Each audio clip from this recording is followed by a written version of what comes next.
오늘의 제가 말씀드릴 내용은 이제 밀양의 누정 건축에 대한 건데, 지난번에 한번 우리나라 누정 건축에 대해서 한번 말씀을 드린 적이 있고, 그래서 앞부분에는 여러분들이 아시는 분들이 있지만 그래도 한 번 더 상기하는 의미에서 이제 누정이 뭔지 이런 거 조금 다시 넣고, 그 다음에 밀양의 누정 건축의 대표적인 사례를 가지고 이제 설명을 좀 드리겠습니다. 우선 화면에 보이는 저건 여러분 잘 아는 영남인데, 지금까지 국보로 승격시키기 위해 지금 보물이잖아요. 2번 실패를 하고 원래 또 다시 한 번 더 국보 도전을 하고 있습니다. 그래서 이제 이번에 만약에 이제 승격이 되면 국보가 되는 건물인데, 지방에 있는 누각 중에 국보는 사실 영남루가 되면 영남루가 유일한 그런 게 될 겁니다. 대개 그 광안루나 여기 다 보물로 되어 있는데 국보는 없어요. 국보는 누각 중에 대부분인 게 그 경복궁 안에 있는 경회루, 그게 이제 국보입니다. 자, 지금 현재 영남루에 지금 현재 우리가 보고 있는데요.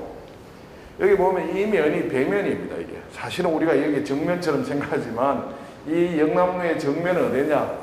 저 강 쪽입니다. 강 쪽이 정면이고 우리가 이 보고 있는 이쪽은 배면이 되는데, 자, 이 영남루는 다른 또 지방에 있는 누각하고 좀 차별되는 게 뭐냐? 세 개의 건물이 일정한 원칙을 가지고 집합되어 있다. 여기 있는 능파각, 대루, 또 요 조금 낮은 곳에 있는 침류각, 세 개 건물이 이제 서로 연결이 되어 있는데, 오늘 여러분들이 지금 이 시간 이후에 내가 쓰는 용어 중에 보통 일반적으로 영남루 가운데 이 큰 건물을 본루라고 해왔습니다. 그런데 원래 옛날 문헌에 보면 큰 대자 대루로 되어 있어요. 그래서 제가 그거를 앞으로 이제 정정을 합니다. 이 대루, 혹시 내가 써놓은 거에도 옛날에 본루라고 썼기 때문에 있으나 그게 아니고 대루라고 해요. 왜냐하면 본이라고 하는 게 사실은 우리가 일본 문화의 잔재거든요. 자기를 말할 때 뭐 본인이라고 하거나 뭐 본자 쓰는 거 있잖아요. 그래서 여기에 우리는 누각 중에 중심일 뿐만 아니라 규모가 크기 때문에 대루라고 부르는 것이 정확하고, 옛날 사람도 그렇게 불러왔어요. 근데 여러분들 혹시 기억하실지 모르겠는데, 여기 보면 능파각으로 올라가서 그 전까지 이렇게 대루로 들어갔습니다. 근데 여기에 보면 계단이 없던 계단이 이렇게 이제 만들어져 있는데, 이거는 한 10여 년 전에, 10수년 전에 제가 여기 있는 흔적을 찾았어요. 저기 원래 계단이 있었는데 그 계단이 후대 개변이 돼서 여기 계단이 없어지고 다 사람들이 이렇게 출입하는 것처럼 되어 있었는데, 이게 메인 건물인데, 메인 건물 독자적인 출입 시설이 있어야 되는데 그게 없어서는 곤란하다. 그래서 이제 찾아보니 계단을 연결했던 흔적들이 다 여기에 있었어요. 거기에 맞추어서 지금 현재 계단을 만들어서 이렇게 있습니다. 그래서 그 전에 사진들 한 20년 전에 이렇게 찍은 사진은 저게 없어요.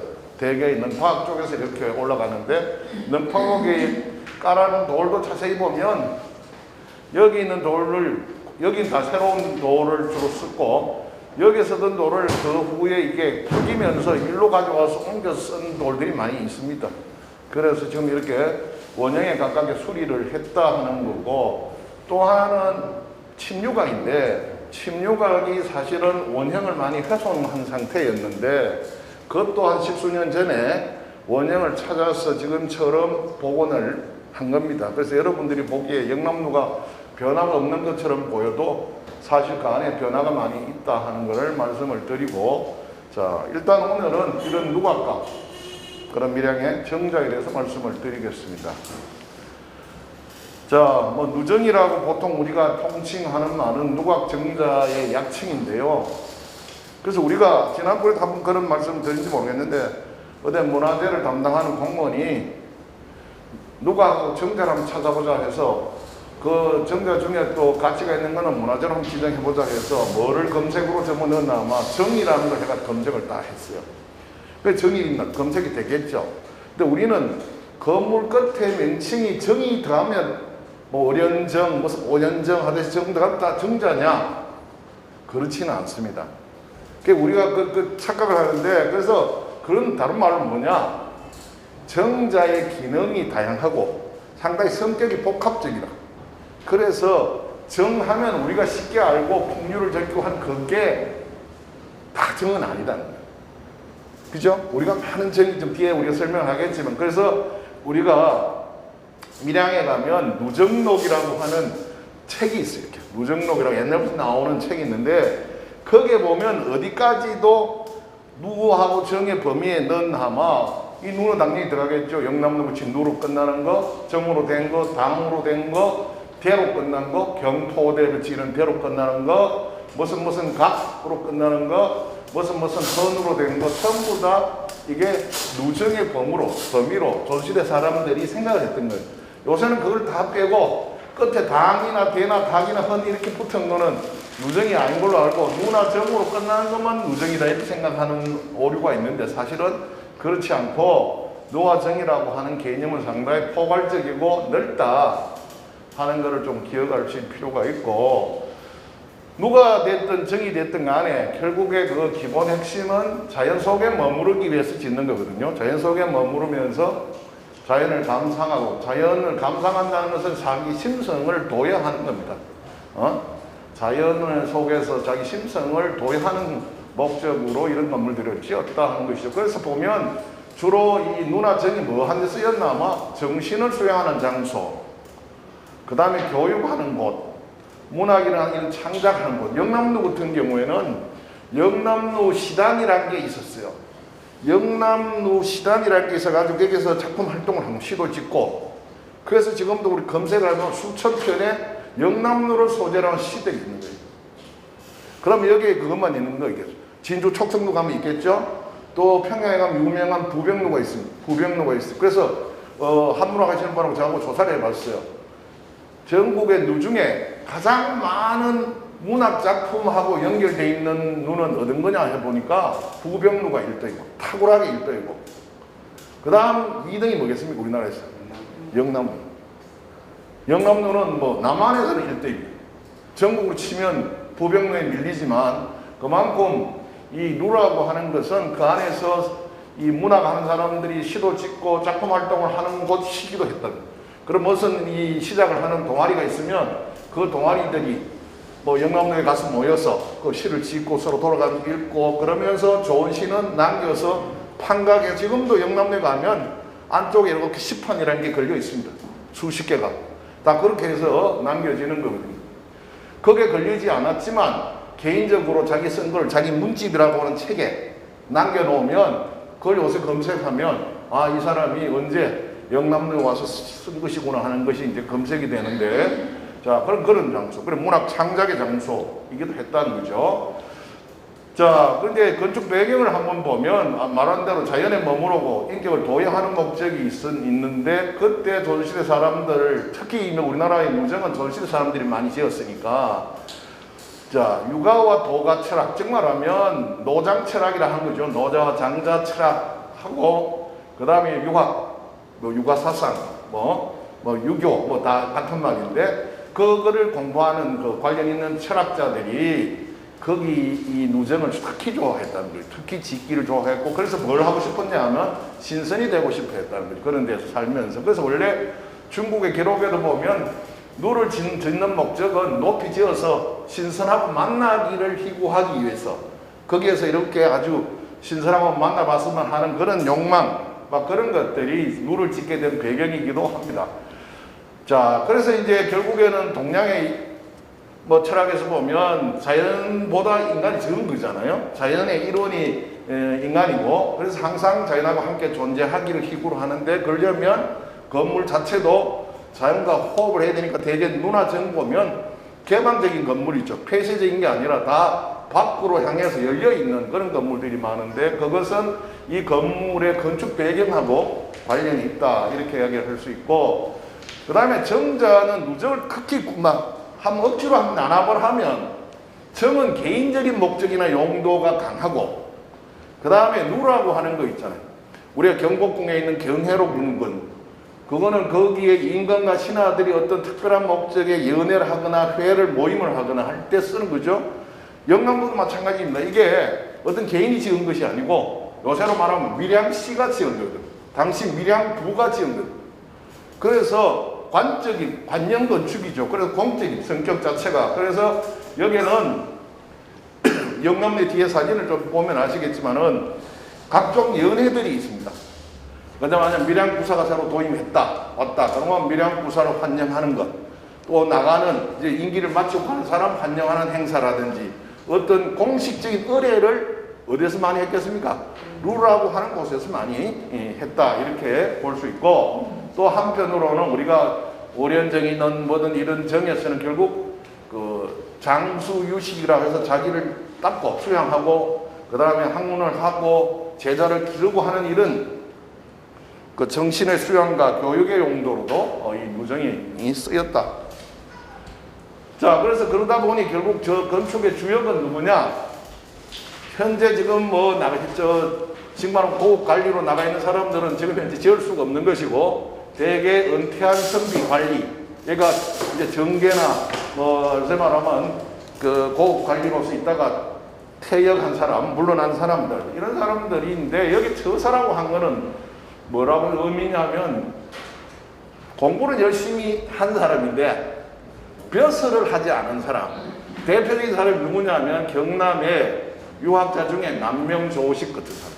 우리가 퇴계 이황 선생은 유학자로 유명하지만 또 여러 번 벼슬길을 나갔어요. 불러서 뭐 자신이 원해서 간 거라기보다는 이제 왕이 오라니까 가서 봉사를 하게 되는데, 이제 그렇게 되면 어쩔 수 없이 여러 가지 관직을 하게 되잖아요. 그런 분들은 처사라고 할 수 없어요. 처사라고 하는 분들은 뭐 요새도 절에 가면 남자 신도 보고 처사라고 하고 여자는 보살이라고 하는데, 그거하고는 달리 유학자 중에 글 공부는 대단히 높게 했는데 벼슬을 하지 않고 초야에 묻혀서 진짜 제자를 기르고 자기 수양에 몰두한 사람들이거든요. 그래서 여러분들 집에도 제사 지낼 때 지방을 쓰잖아요. 학생 누구누구 쓸 수도 있고, 이 사람이 공부도 제고하고 지적 수준도 높고, 그러고 특별한 뭐 직업은 가지지 않은 사람들 앞에 뭐를 붙이냐, 뭐 처사를 쓰시면 이거는 지역에서는, 그 어떤 지역에서는 대단히 그 사람의 학문과 덕을 높이 평가한 사람이다. 아무나 쓰는 게 아니거든요, 이게. 아니면 대개 요즘 뭡니까? 이렇게 반직명을 써요. 그죠? 전 2조 참판 뭐, 이게 2조 참판 누구누구 집 신위 이렇게 쓰잖아요. 그러니까 다 관직명을 쓰는데, 이 처사라고 하는 사람들, 그래서 남명은 평생을 처사로 자기가 자처했기 때문에 그런 사람들이 주로 짓습니다. 그래서 남명 같은 경우에는 김해에서부터 산천까지 곳곳에 그분이 관련되어 있는 그 서원을 비롯해서 뭐 누정이 많이 있습니다. 그래서 그렇게 이해를 하시면 되고, 그래서 이 사람들이 했던 일은 자연에 조용하게 자연 안에서 자연과 벗삼아서 소일하고, 그 다음에 스스로 거기에 만족하면서 자기 인격을 도약했던 소요자적이라고 하는 이런 행위를 했거나, 아니면 정치에 나가기는 너무나 혼탁하게 해서 이제 나는 정치는 안 가진 않겠다, 물러나서 지금 현재 제자나 기르고 자기를 수양하겠다. 지금 현재 우리가 유명한 우리나라의 조선시대 정원 중에 담양의 소세훈이라고 있잖아요. 소세훈도 마찬가지. 그 사람이 정계에 나갔다가 자기 스승이 그 당쟁 때문에 사사가 돼 목숨을 잃는 걸 보고 양산보로 한 사람인데, 자기 고향에 돌아와서 나는 이제부터는 혼탁한 세상에는 벼슬하러 나가지 않겠다. 그 대신에 여기 앉아서 세속의 때를 씻고 제자랑 기르면서 그걸 살겠다. 이렇게 해서 그 사람이 만든 게, 그렇게 해서 시작한 게 이게 지금 소세원이었거든요. 마찬가지로 그런 사람들, 이런 사람, 자연 속에 그냥 조용하게 묻혀 살거나 그 통해서 철학을 하거나 언둔했던 지식인들이 주로 지었다는 것이고, 그 다음 그 공간에 쓰인 거는 지난 시간에 내가 했지만 장수유식은 조선시대 건축물을 볼 때 어느 하나 장수유식하고 관계 안 되는 게 없고, 우리나라의 집에 사랑채라고 하는 게 생활 공간이긴 하지만 그 속에서 글을 읽죠. 제 자녀를 가르쳐요. 또 그 다음에 자기 스스로 거기에서 몸소 수양을 하는. 그러니까 이 장이라고 하는 거는 어디 밖에 나다니지 않고 일정한 공간에 속에 앉아서 자기가 뭐 책을 보거나 하여튼 뭐 사색을 하거나 해서 이 자기의 지식의 수준을 끌어올리는 거죠. 그 다음에 이제 유식은 곧 공부할 수 없잖아요. 조금 쉴 때 놀루자잖아. 쉬더라도 자기가 고민하고 있는 책 또는 사색하고 있는 문제의 끈을 놓지 않는다. 아, 사람이 뭔가 하는 걸 생각을 했으면 놀 때도 그건 계속 가지고, 우리가 지금 절에 가면 선할 때, 참선할 때 어떤 사람이 그 화두를 갖다가 사람이 먹고 오라고 하는 걸 잡으면 밥을 먹을 때나 뭐 화장실에 가서 길을 볼 때나 뭐 할 때도 항상 머릿속에는 사람이 먹고를 쥐고 있어야 된다는 거거든요. 마찬가지 장소식도 위치가 실내냐 실외냐 어디냐 할 것 없이 항상 몸을 닦고 그 다음에 사고하는 어떤 사색하는 주제를 놓지 않는다. 그래서 지금 현재 우리가 집 안에도 보면요, 항상 우리나라 집은 한쪽에 온돌방이 있으면 한쪽에는 마루가 있잖아요. 그러면 장수, 유식 두 자씩 딱딱 끊으면 돼. 장수하는 공간은 뭡니까? 온돌방이고, 그 옆에 나가면 붙어있는 마루, 좀 개방적인 공간, 그거 뭐 안 되겠습니까? 유식의 공간이에요. 우리가 영남도도 가면 큰 대로는 뭐 하는 쪽이겠습니까? 유식하는 기능이 더 큰 것이고, 그 능파각이나 침류각에 있는 그 온돌방이 붙어 있어요. 그런 공간은 장수하는 공간에 성격이 강한 거고, 월연정도 마찬가지. 월연정에도 마루가 있는 데는 유식하는 데고, 그 옆에 있는 온돌방은 장수하는 공간. 자, 이렇게 해서 이제 그런 용도로 지어진다. 그리고 이 하물며 내가 말한 주택도 그런데, 특히 우리가 여기에 누정이라고 하는 건 더욱더 여기에 목표를 두고 있다는 거예요. 지을 때부터 목표를 뒀다. 그 다음에 이제 우리가 누정하면 주로 이런 거 이야기하면 풍류를 즐겼다 하는데, 우리가처럼 이렇게 뭐 난잡한 그런 풍류가 아니고, 저것도 결국 풍류를 즐기는 것도 인격을 도해하고 장수 유식을 하기 위한 풍류지 그냥 놀기 위한 풍류가 아니거든요. 그래서 이 자연 속에서 인격을 닦는 거잖아요. 풍류를 하는 목적은 그거잖아요. 결국에는 인격을 닦는 것이고, 그 다음 시정을 나눈다는 게 바로 시를 쓰고 글을 쓰는 걸 말하는 거거든요. 자기가 감성을 키우는 거죠. 감성을 도야하고, 자, 세상 돌아가는 얘기를 이제 논하는 건 경세를 논하는 것이고, 또 학생 제자들이 글을 배우러 오면 제를 가르치고 하는 이런 용도로 쓰이는데, 일반 민중들이 여기에 하기는 여러 가지 경제적으로 여건이 안 되니 다들 손실에 식자층이자 또 부를 가지고 있던 양반 사대부청에서 주로 이것이 지어졌다. 지금 밀양에 있는 뭐 여러 가지 정자들 뒤에 볼 것도 다 결국 그 사람들이 밀양 사회에서는 그나마 이 상층부를 형성하고 있던 사람들이 그것들을 남겨놓고 왔지, 그 중에 그걸 남긴 사람들이 일반 서민 대중은 아니라는 거죠. 그럴 수가 없는, 경제적으로도 안 되고. 자, 그래서 이제 이 정자나 이 눈을 보면 뭘 알 수 있냐? 그 지역에 있는 상층 문화가 어떻냐 하는 걸 알 수가 있는 것이고, 지역 문화의 특색을 이해하는데 도움을 줄 수 있다.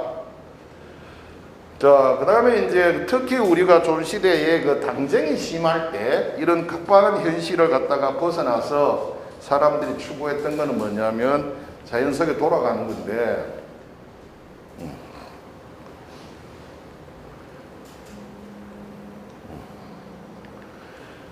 자, 그래서 이 자연하고 가장 좋은 곳, 그러니까 산 속이나 아니면 강변이라든지, 그죠? 이런 곳이 주로 이제 밀양도 보면 다 이제 이런 누정들이 지어져 있는데, 자, 그 목적은 아까 말한 바와 같습니다. 그 다음,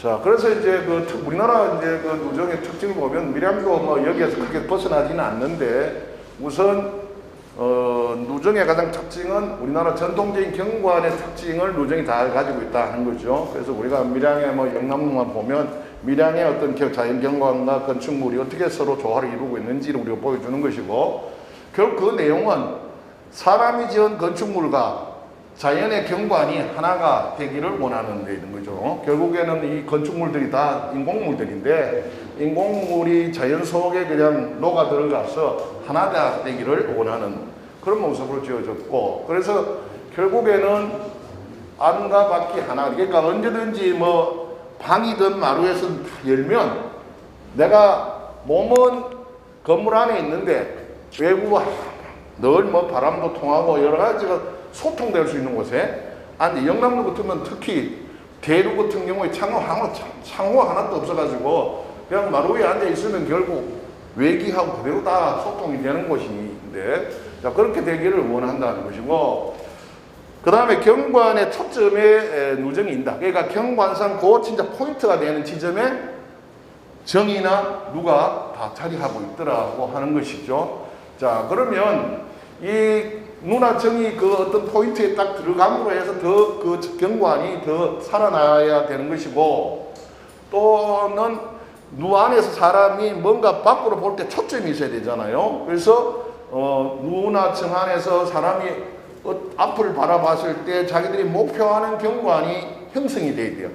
그 안에 그냥 아무거나 포즈 않고 집을 짓는 게 아니고 집을 지을 때는 항상 그 마루나 방에서 밖을 내다봤을 때 뭐가 눈에 들어오도록 지을 것인가.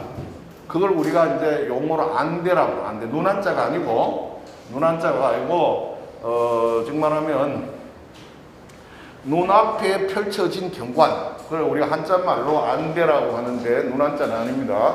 자, 그래서 그걸 항상 보고 한다. 그리고 항상 자연을 끌어낼 수 있도록 하고 어떤 장면이 보여지거나 또 밖에서 우리가 지은 건물이 어떤 모습을 보여질까 이거를 항상 고민했다는 거죠.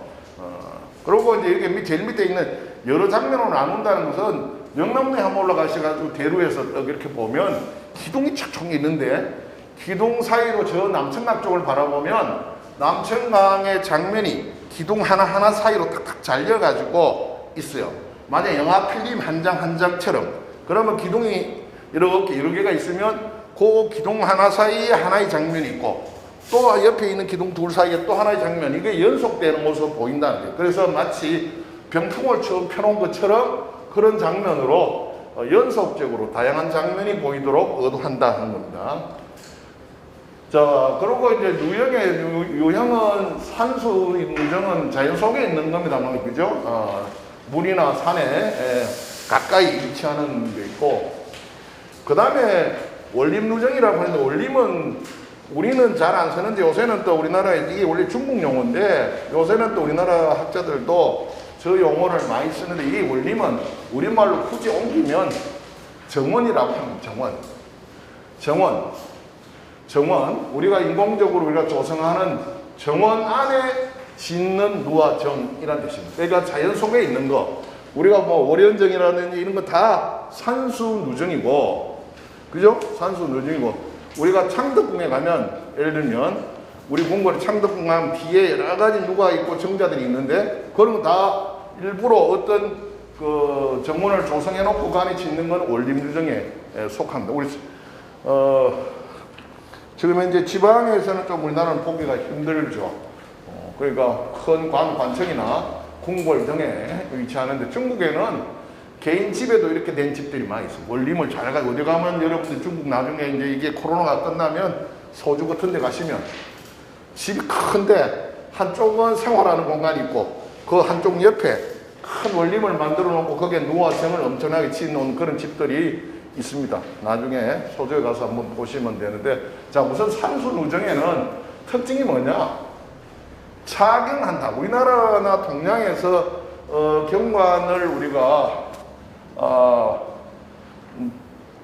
어떤 아름다운 경치를 볼 때 우리가 앞에 여러 가지 나무를 심거나 뭐 아름다운 걸 이렇게 배치를 해서 어떤 경관을 형성하는 게 아니고 우리는 빌려본다는 겁니다. 그러니까 우리는 절대 영남로 앞에다가 나무를 식재학을 하면 안 돼요. 영남로에서 보면 그냥 자연스럽게 강, 바위, 그 멀리 있는 덜, 산 이게 그냥 자연적으로 보여서 그것이 하나의 경관이 되지 영남로 앞에다 어떤 나무를 심었고 이거 고민할 필요가 사실 없는 겁니다. 그래서 창형의 수법. 그래서 우리는 요새 와서는 이제 도예지에 뭐 집을 짓고 정원을 하는 사람들이 뭐 무슨 나무를 심을까 어떻게 정원을 만들까 고민을 하는데 그건 사실은 혹시 소세원 가보신 분 있습니까? 가보시면 알겠지만 그냥 개울가에 적당 위치 그 맞는 위치에 그냥 건물 지어 놓고 그냥 그 겨울하고 뭐 저 축대 뭐 이렇게 몇 단 이렇게 쌓아놓은 게 그냥 자연스럽게 또 겨울물이 지나가다가 연못으로 들어왔다가 다시 나가고 그러니까 누가 봐도 이게 크게 뭐 이 자연을 훼손하거나 그러지 않으면서 그 자연 속의 부분으로서 그냥 녹아들게 만드는 거거든요. 그게 이제 하는 거고, 우리가 일본의 정원을 보면 인위적으로 뭘 나무도 다듬고 그 다음에 뭘 산도 만들고 뭐 연못도 인위적으로 파고 뭐 이게 많이 있잖아요. 그러니까 이게 좀 다른 거지. 그것이 전혀 다른 방법, 그건 인위적인 조성을 통해서 많이 하고, 우리는 그냥, 그래서 우리는 정원에 나무를 전지를 하지 않습니다. 전지를 하면 안 돼요. 그러니까 우리가 뭐 전지를 안 한다는 뜻은 어떤 형상을 생각하고 요건 나무를 둥글게 이렇게 만들어야지 이런 일이 아니고, 그냥 그 방향에 따라 심어야 될 나무, 여기 유실수 심자 하면 유실수 몇 그루 심어 놓고, 그 다음에 여기에 무슨 꽃나무를 심는다면 그것도 가까이는 심지 않아. 담가나 담바퀴나 막 이런 것을 이제 심는데, 일본 정원을 가보시면 아기자기한 면이 많잖아요. 그거는 이제 그 경관을, 의도하는 경관을 인간이 만드는 거죠. 마치 자연스럽게 만들긴 한데 인위적으로 조성하는 거고, 우리가 지금 앞으로 볼 밀양의 여러 정자들을 보면 인위적으로 조성된 정원은 없어요. 대개 그 자연에 그냥 건축물이 경사지에 그냥 들어갈 수가 없으니 돌로 촉대는 좀 쌓고 이렇게 해서 들어가고, 있는 겨울 그냥 이용하고 이런 거지. 자, 그래서 차견이다 하는 거 좀 기억을 하고, 그 다음에 이제 그 자연경관에 동화가 돼야 되잖아요. 그냥 서로 사람이 짓는 이런 눈화청이 자연환경하고 이렇게 또는 자연경관하고 서로 싸우거나 좀 마찰을 일으키면 안 되거든요. 동화를 해야 되니까. 그래서 자연경관 속에 어떻게 녹아 들어갈 것인가 고민한다 하는 것이죠. 그게 다른 말로 아마 좀 문자를 쓰면 주객일치를 추구하는데, 주가 누구겠어요? 결국 자연이고 사람이 객이 되는 거죠. 거기에서 사람이 주인처럼 하는 것은 서양문화고, 우리는 자연 속의 하나의 부분으로 생각을 하는데 항상 주객의 일치를 추구하는 거죠. 그죠? 자연과의 사람이 일치를 추구한다. 그래서 그 중에서 한번 보면 왜 산에 가서 많이 짓느냐 보면, 조선시대 사람들이 특히 도의 본질이 뭐냐, 즉 도체죠. 뭐를 도체로 봤냐면 물을 도체로 봤다는 거예요. 그러니까 물도 어떤 물을 좋아하냐면 높은 데서 낮은 데로 자연스럽게 흘러가면서 뭐 바위도 좀 드러나고 그 다음에 주변에 나무도 좀 자라고 이런 경관을 좋아했던 거죠. 그리고 우리가 항상 그 법 이야기 하는 사람들이 법자 한자를 딱 풀면 삼수변에 갈것자라고 그러잖아요. 삼수변에 갈것자. 물이 높은 데서 낮은 데로 순리대로 흐르듯이 인간 만사가 그렇게 순리대로 흘러가야 된다 하는 건데, 그래서 그 계곡의 물이라고 하는 거 저 높은 데서 낮은 데로 이렇게 흘러가니까 그 물을 이렇게 관조해 보면 내가 어떻게 해야 되는지, 지금 현재 어떤 문제 해결을 어떻게 해야 될 건지 그 가르침을 준다 하는 거죠. 그래서 도의 본질로 계곡의 물을 생각했고, 그래서 그런 것을 바라보고 자기가 배움을 얻을 수 있는 곳에 쓰였다. 이런 거는 대표적으로 밀양은도 지금 월연정, 검시당, 백곡제 전부 다 물가에 있잖아요. 물가에 있어요. 물 바로 보입니다, 이렇게. 그런데 특히 경남에서 보면 거창이 물이 좋잖아요. 거창 전부 물가에 지금 대부분 있어요. 가보시면 진짜 이런 바위가 바로 코앞에 보이고, 그 자연의 바위 위에다가 그냥 축대도 없이 건물을 지어 놓은 게 많이 있어요. 경남안에서 그게 뭐냐면 그 지역의 여건이 밀양은 또 다르기 때문에 그 사람은 그렇게 지었어요. 자, 그래서 이제 이런 데 짓고 자연 속에서 관조하기를 좋아했다. 자, 그 다음에 이제 산수 있는 거 두 번째 다음에는 뭐냐면 또 강호 해안에 있는 거. 강가나 호수, 강이나 호수가에 있거나, 예를 들면 우리가 강릉에 가면 경포대가 있는데 경포 호수가에 있잖아요. 있거나 또 바닷가에 있는 뭐 이런 정자가 하나 있어요. 그래서 우리나라 여러분 잘 아는 것 중에 경포대, 죽서루도 마찬가지 바로 그 물가에 위치하고 있어요. 자, 여기 보면 그거 왜 그렇게 짓느냐, 여기도 마찬가지. 자연과 동화되기 위해서는 그 도체에 가까이 위치해서 자리 잡아야 된다 하는 겁니다. 그 다음에 구렁이나 산꼭대기 짓는 거. 산정이라 해서 완전히 산꼭대기가 아니라 산에 부렁지 위에, 구렁이에 짓는데 왜 짓냐 하면, 우선 이 높은 곳이잖아요. 다 높은 곳에 이렇게 지으면 내려다보는 경치를 보는 거죠. 밑에서 위로 쳐다보는 경치가 아니고, 그 두감경이라는 게 뭐냐, 높은 곳에서 내려다보는 아름다운 경치. 그러면 높은 데서 내려다보면 맨날 초산석에서 올라가서 저쪽으로 내려다보면 그 산과 들 낮은 곳에 쭉 펼쳐지는 그것이 이제 그 아름다운 원경을 갖다가 즐기는 목적이 있다는 거죠. 그래서 그 경포대 같은 데도 좀 높잖아요. 그래 보면 경포수 있는데 주변이 이렇게 한눈에 들어오는 거죠. 담양의 면왕정도 아주 높은 데는 아닌데 구릉 위입니다. 구릉 위에서 이렇게 보면 그 구릉 밑에 논밭이나 민가대에 있는 모습들이 이렇게 눈에 들어오는 거예요. 이렇게. 자, 이렇게 해서 높은 곳에서 눈을 이제 빨면서 뭘 하냐면 자연이치, 경물치기라고 해서 이 하나하나의 사물을 깨트려서 그게 본질이 뭔가를 이해하는 거잖아요.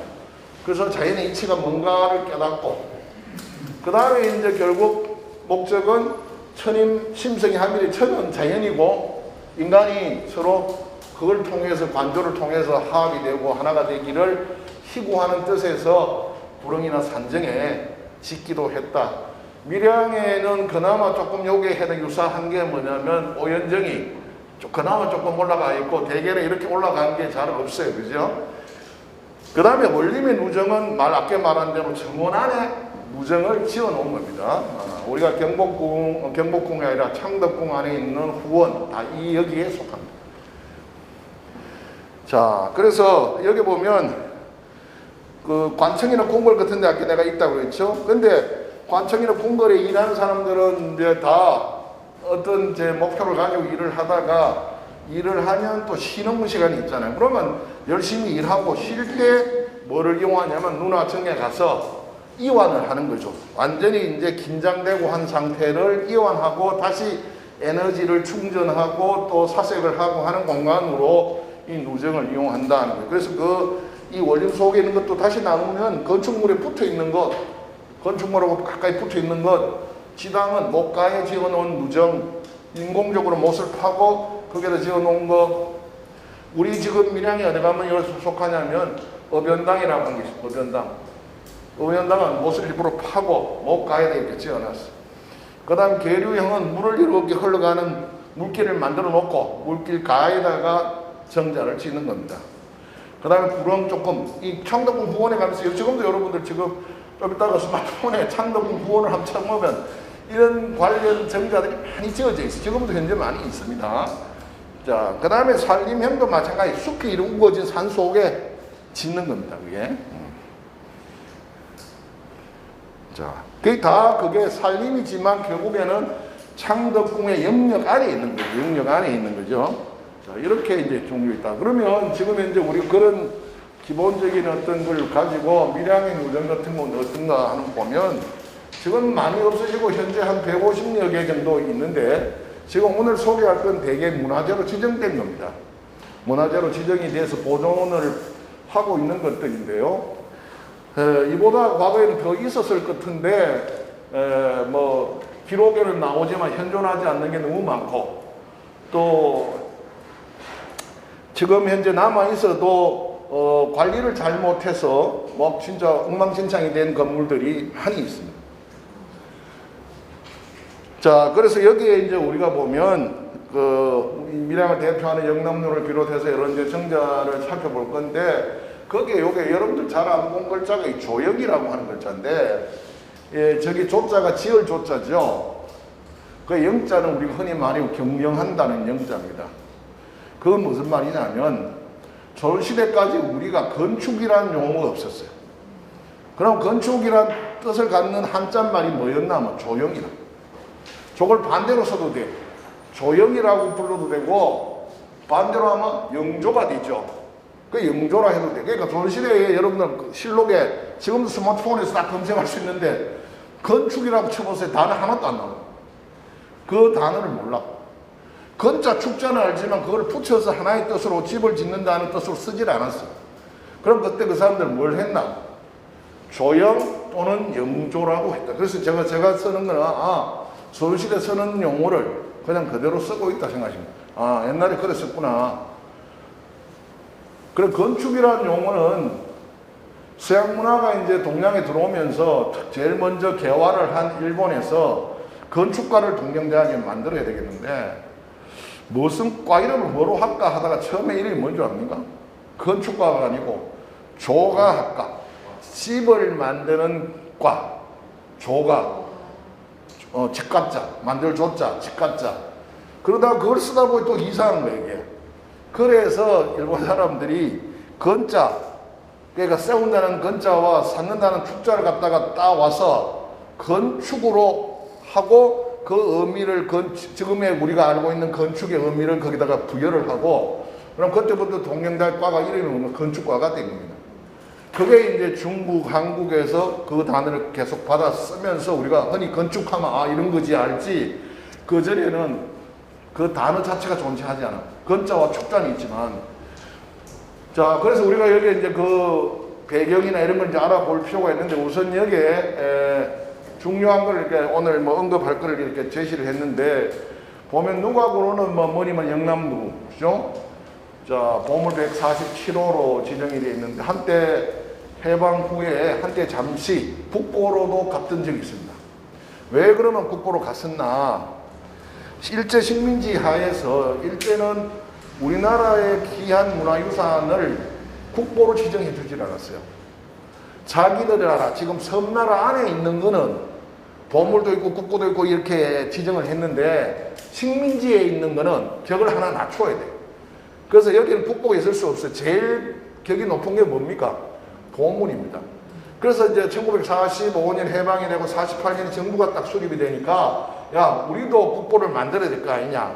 그래서 재심사를 하면서 영남루가 국보로 올라갔다가 그 다음 1961년인가 그때 이제 새로 그전까지는 문화재보호법이 없었고 문화재보호법이 5.16 군사혁명이 일어나고 나서 만들어지는데 문화재보호법이 만들어지고 다시 재심사하는 또 기회에서는 이 너무 많다 국보가 그러면서 일부 또 국보로 같은 거를 강등을 시켜요. 그때 강등된 것 중에 하나가 영남루입니다.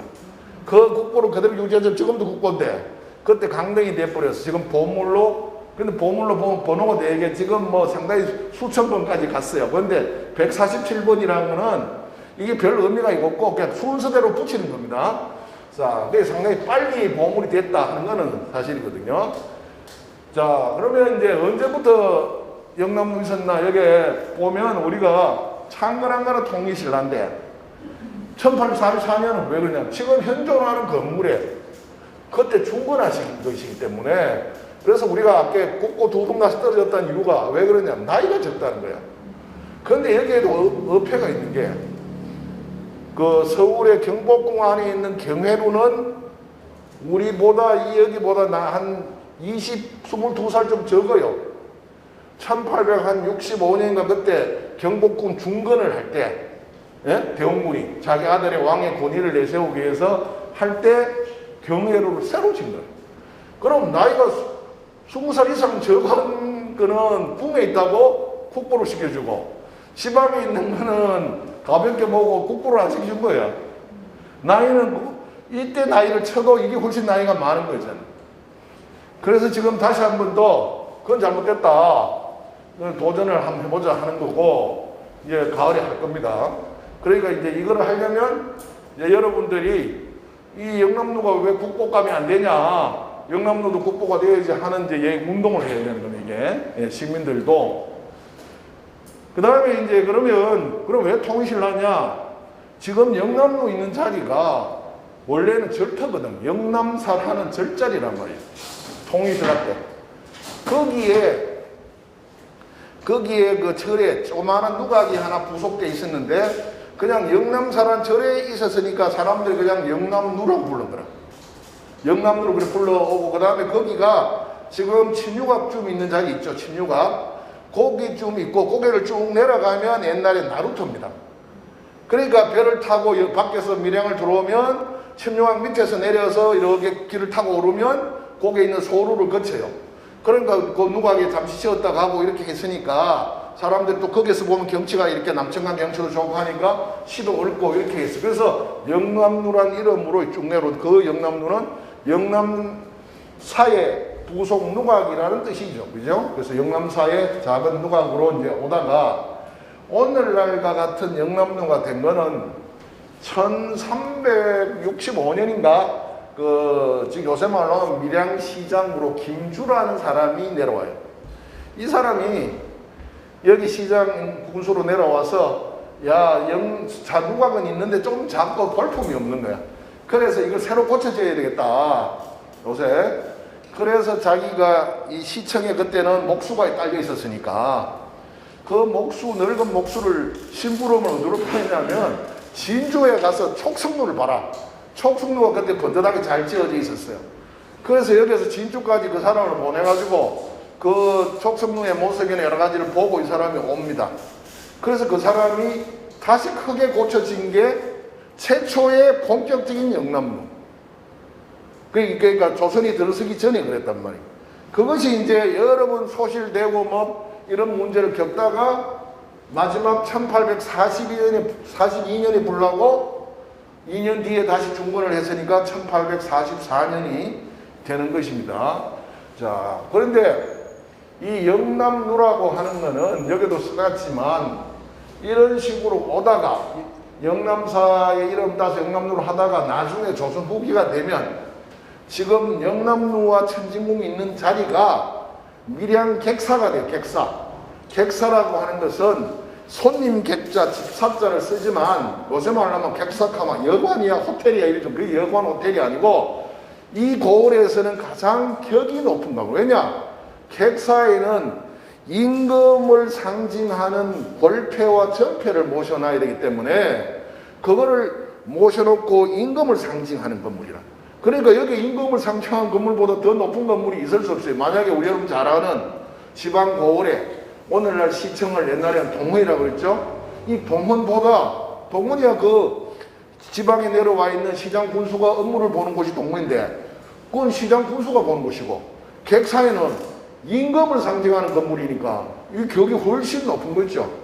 그래서 그거를 객사라고 하는데 각 고을마다 다 하나씩 있는 거예요. 각 고을마다. 그래서 우리가 객사는 보통 명사고 어떤 지역에 지명하고 요거를 붙여서 고유명사를 만들어. 그러면 밀양이 다른 말로 밀주라고 하는 말을 가지고 있어요. 밀주. 그래서 밀주에 있는 객관. 그래서 뭐라 줄여 습자로 밀주관이 된 거예요. 밀주관. 그래서 밀주관이 되면서 밀주관이 될 때는 그 중에 가장 주인공이 뭐겠습니까? 객사니까. 천진궁이죠.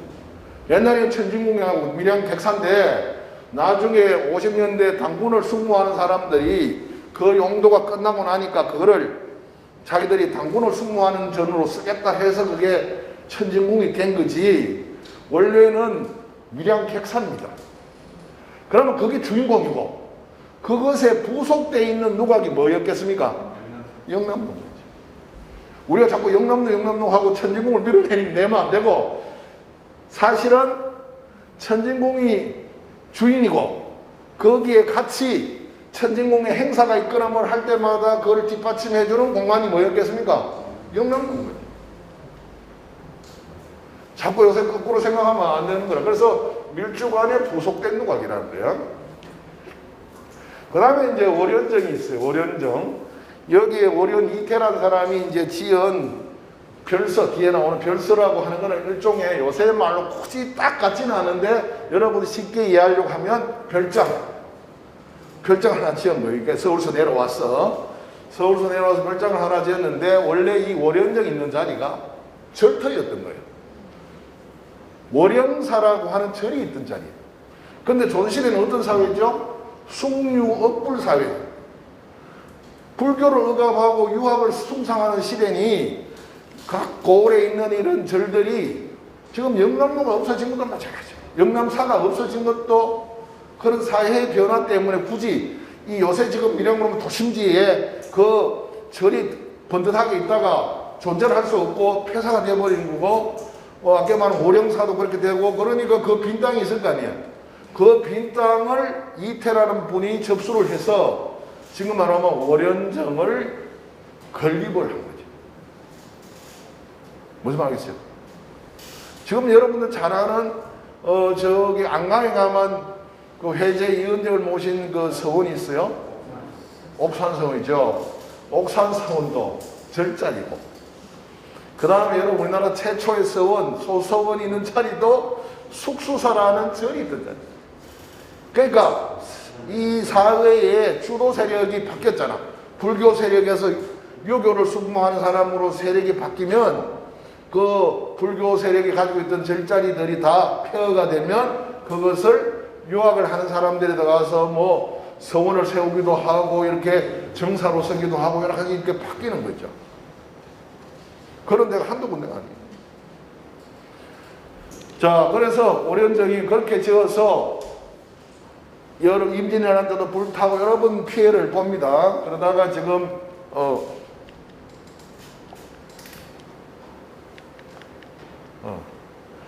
그런데 여기에도 마찬가지 용도가 뭐냐?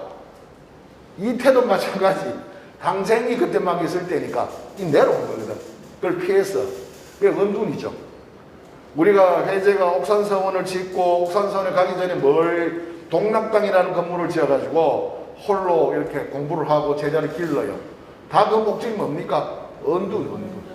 혼탁한 세상에서 떠났어. 나는 홀로 장수 유식을 하면서 학생을 기르겠다는, 그러니까 다음을 보겠다 하는 거죠. 자, 그러면 자기 장수하는 거. 자기 이건 뭐 남을 하는 게 자기 자신을 하는 거니까, 도야하는 거니까. 자, 그 다음 금시당도 마찬가지죠. 그보다 조금 뒤에 1566년이 지어졌죠. 장수했고, 한때는 서원으로 갔다가 나중에 회철이 됩니다. 회철됐다는 건, 회철은 철거됐다는 거죠. 서원에서 그것이 철거됐다, 뜯겼다. 그 다음에 방계정이 1775년에 있는 게 장수 목적이고, 서고정사가 있는데 1898년에 장수 학문 하기 위해서 상당히 조선 말기잖아요. 조선 말기에 지어졌고, 그다음 곡강정은 이게 인조 반정 때 인물입니다. 이 건물을 지었던 주인공이 인조 반정, 연산군을 몰아내고 인조 반정을 했는데, 그때 주인공, 그 구테타의 주인공이었던 분이 있었고, 이 곡강정 터에서 소위를 했던 거예요. 그런데 그 아들이 벼슬을 하고 돌아와서 아버지가 늘 소위를 하던 장소에 정자를 하나 지었는데 그 이름이 강이 이렇게 휘감아 돌아가니까 곡강이라, 그래서 곡강정이라고 했던 겁니다. 그 다음에 이 사람이 그 중앙에 이제 정계에 가서 자기가 쿠데타에도 성공을 시키고 하지만 좀 내려와서는 결국 은둔한 거죠. 여러분 잘 알다시피 뭐 우리가 충무공 이순신도 어떻게 돌아가셨나, 진짜 마지막 장렬하게 전사를 하셨나, 아니면 내가 지금 대구에 있는 홍희 장군, 망무당 곽재우 장군도 그럼 과연 어떻게 살았나. 자, 그렇게 임난 때 그렇게 극복한 큰 공을 세운 사람들이 다 임난이 끝나면요, 아무 소리 소문 없이 자기 고향에 그냥 앉아서 조용하게 있습니다. 내가 이렇게 나를 위해서 공을 세웠는데 나를 왜 안 알아주고 나를 왜 정치에 발탁을 해서 쓰지 않냐, 그런 요리. 서예도 마찬가지잖아요. 조용하게 물러나서 그냥 시키도 물러나서 자기 고향에 돌아와서 진기록이라고 하는 그 임진왜란을 겪으면서 썼던 그 책을 저수를 하고 몇 년 동안 저수를 하고, 그러고 얼마 안 돼서 돌아가신 거예요. 만약에 내가 선조 임금 앞에 내가 공을 세웠는데 내 그게 합당한 걸 주십시오 이렇게 하면 금방 전부 다 역적으로 모여서 금방 목날라가요. 처신을, 그러니까 이 망무당 곽재우도 그냥 조용하게 시골에서 채구를 맞았고, 충무 이순신에 대한 설 중에 하나가 장렬하게 노량진 전투에서 돌아가신 거 아니다는 또 썰이 있어요. 조카한테 너 지휘를 해라, 나는 이렇게 이제 했다 장렬한 모습을 보여줬는데 그게 아니고 진짜 너 전투를 해라, 나는 몰래 나는 숨어 은둔하겠다, 은둔하셨다가 돌아가셨다는 또 그걸 주장하는 사람들도 있어요. 그러니까 그분이 만약에 노량진 전투에서 승리를 하고 내가 이만큼 했는 거에 내 반대급부로 뭘 내놓으세요 하면, 정권에 내놓고 내 지분을 내놓으세요 하면 그게 당장 목숨이 위태롭죠. 그 사람들이 다 하는 거죠. 이럴 때일수록 근신해야 된다 하는 걸 잘 알고 그렇게 처신했던 것이, 여기 대부분 사람들 다 그래요. 해남정은 1931년에 그러니까 건대, 지금 시기로 따지면 현대에 들어가기 전에 우리가 대개 한 임진이 아니라 일제 때까지, 1945년 해방될 때까지 적어도 이 건대라고 보면 무관합니다. 그래서 건대에 지어진 거고요. 7.3년은 1906년이니까 뭐 한일 합방 되기 4년 전에 지어진 거죠. 그 다음에 남수정이라고 있는데 이거는 지금 여기서 내가 뺐는데, 이 남수정이 유명한 것은 이 김수라고 하는 분인데, 이분이 이제 이렇게 저쪽에 뭡니까 창원 마산 넘어가는 이제 뭐 낙동강가에 어디고 몇은 거기 강변 높이 언덕 위에서 이렇게 보니까 수산에서 이렇게 보니까 하루는 저 위에 지방에서 비가 많이 내려가지고 갑자기 막 큰 물이 내려오는데 사람들 여기는 아직까지 뭐 비가 많이 오지 않아서 다 내려가서 일하고 있는데 그 얼마나 수산들이 넓습니까? 그런데 위에서 강을 보니까 저기서 물이 막 내려오는데 이대로 막 옛날에 제방도 제대로 없고 할 시절이라 그 물이 여기에 그들이 치면 그 덜에 간 사람이 다 죽을 거다. 이 사람들을 구제를 해야 어떻게 할 거냐 해서 자기가 그걸 보던 옆에 요새 말하면 정구미 창고가 있었던 거지. 거기에다가 불을 일부러 질러요. 그러니까 불을 지르고 불 끄러 나오라고 이제 치니까 사람들 덜에서 보니까 이제 그 창고에 불이 붙어가지고 이 두들이 되니까 사람들이 불 꺼야 되겠다고 쭉 나와서 다 살았다. 그래서 그거를 사람을 살렸다고 해서 이제 나라에서 공로를 취하하고 그리고 이제 정자를 지어주고 했다는 거예요. 그런데 그게 이제 문화재 지정 신청 돌아다가 너무 훼손이 됐어. 원형이 좀 바뀌고 해서 지정은 안 됐어요. 그러니까 그런 연고를 가지고 있어요. 자, 영남로 다시 한번 가보겠습니다. 영남로는 지금 현재 세 개 건물이 하나로 이렇게 연결되어 있어요. 그죠? 대루를 가운데 두고 침류각, 명파각이 있고 요 사이에 요게 첨청이 지붕이 이렇게 올라가는 게 있죠. 계란식으로. 그거를 어떤 사람은 청청각 이렇게 이야기하는데 사실은 여수각. 왜 여수입니까? 물과 같이 높은 데서 대루 쪽에 높은 데서 지붕이 이렇게 내려오죠. 물결 치듯이. 여수각.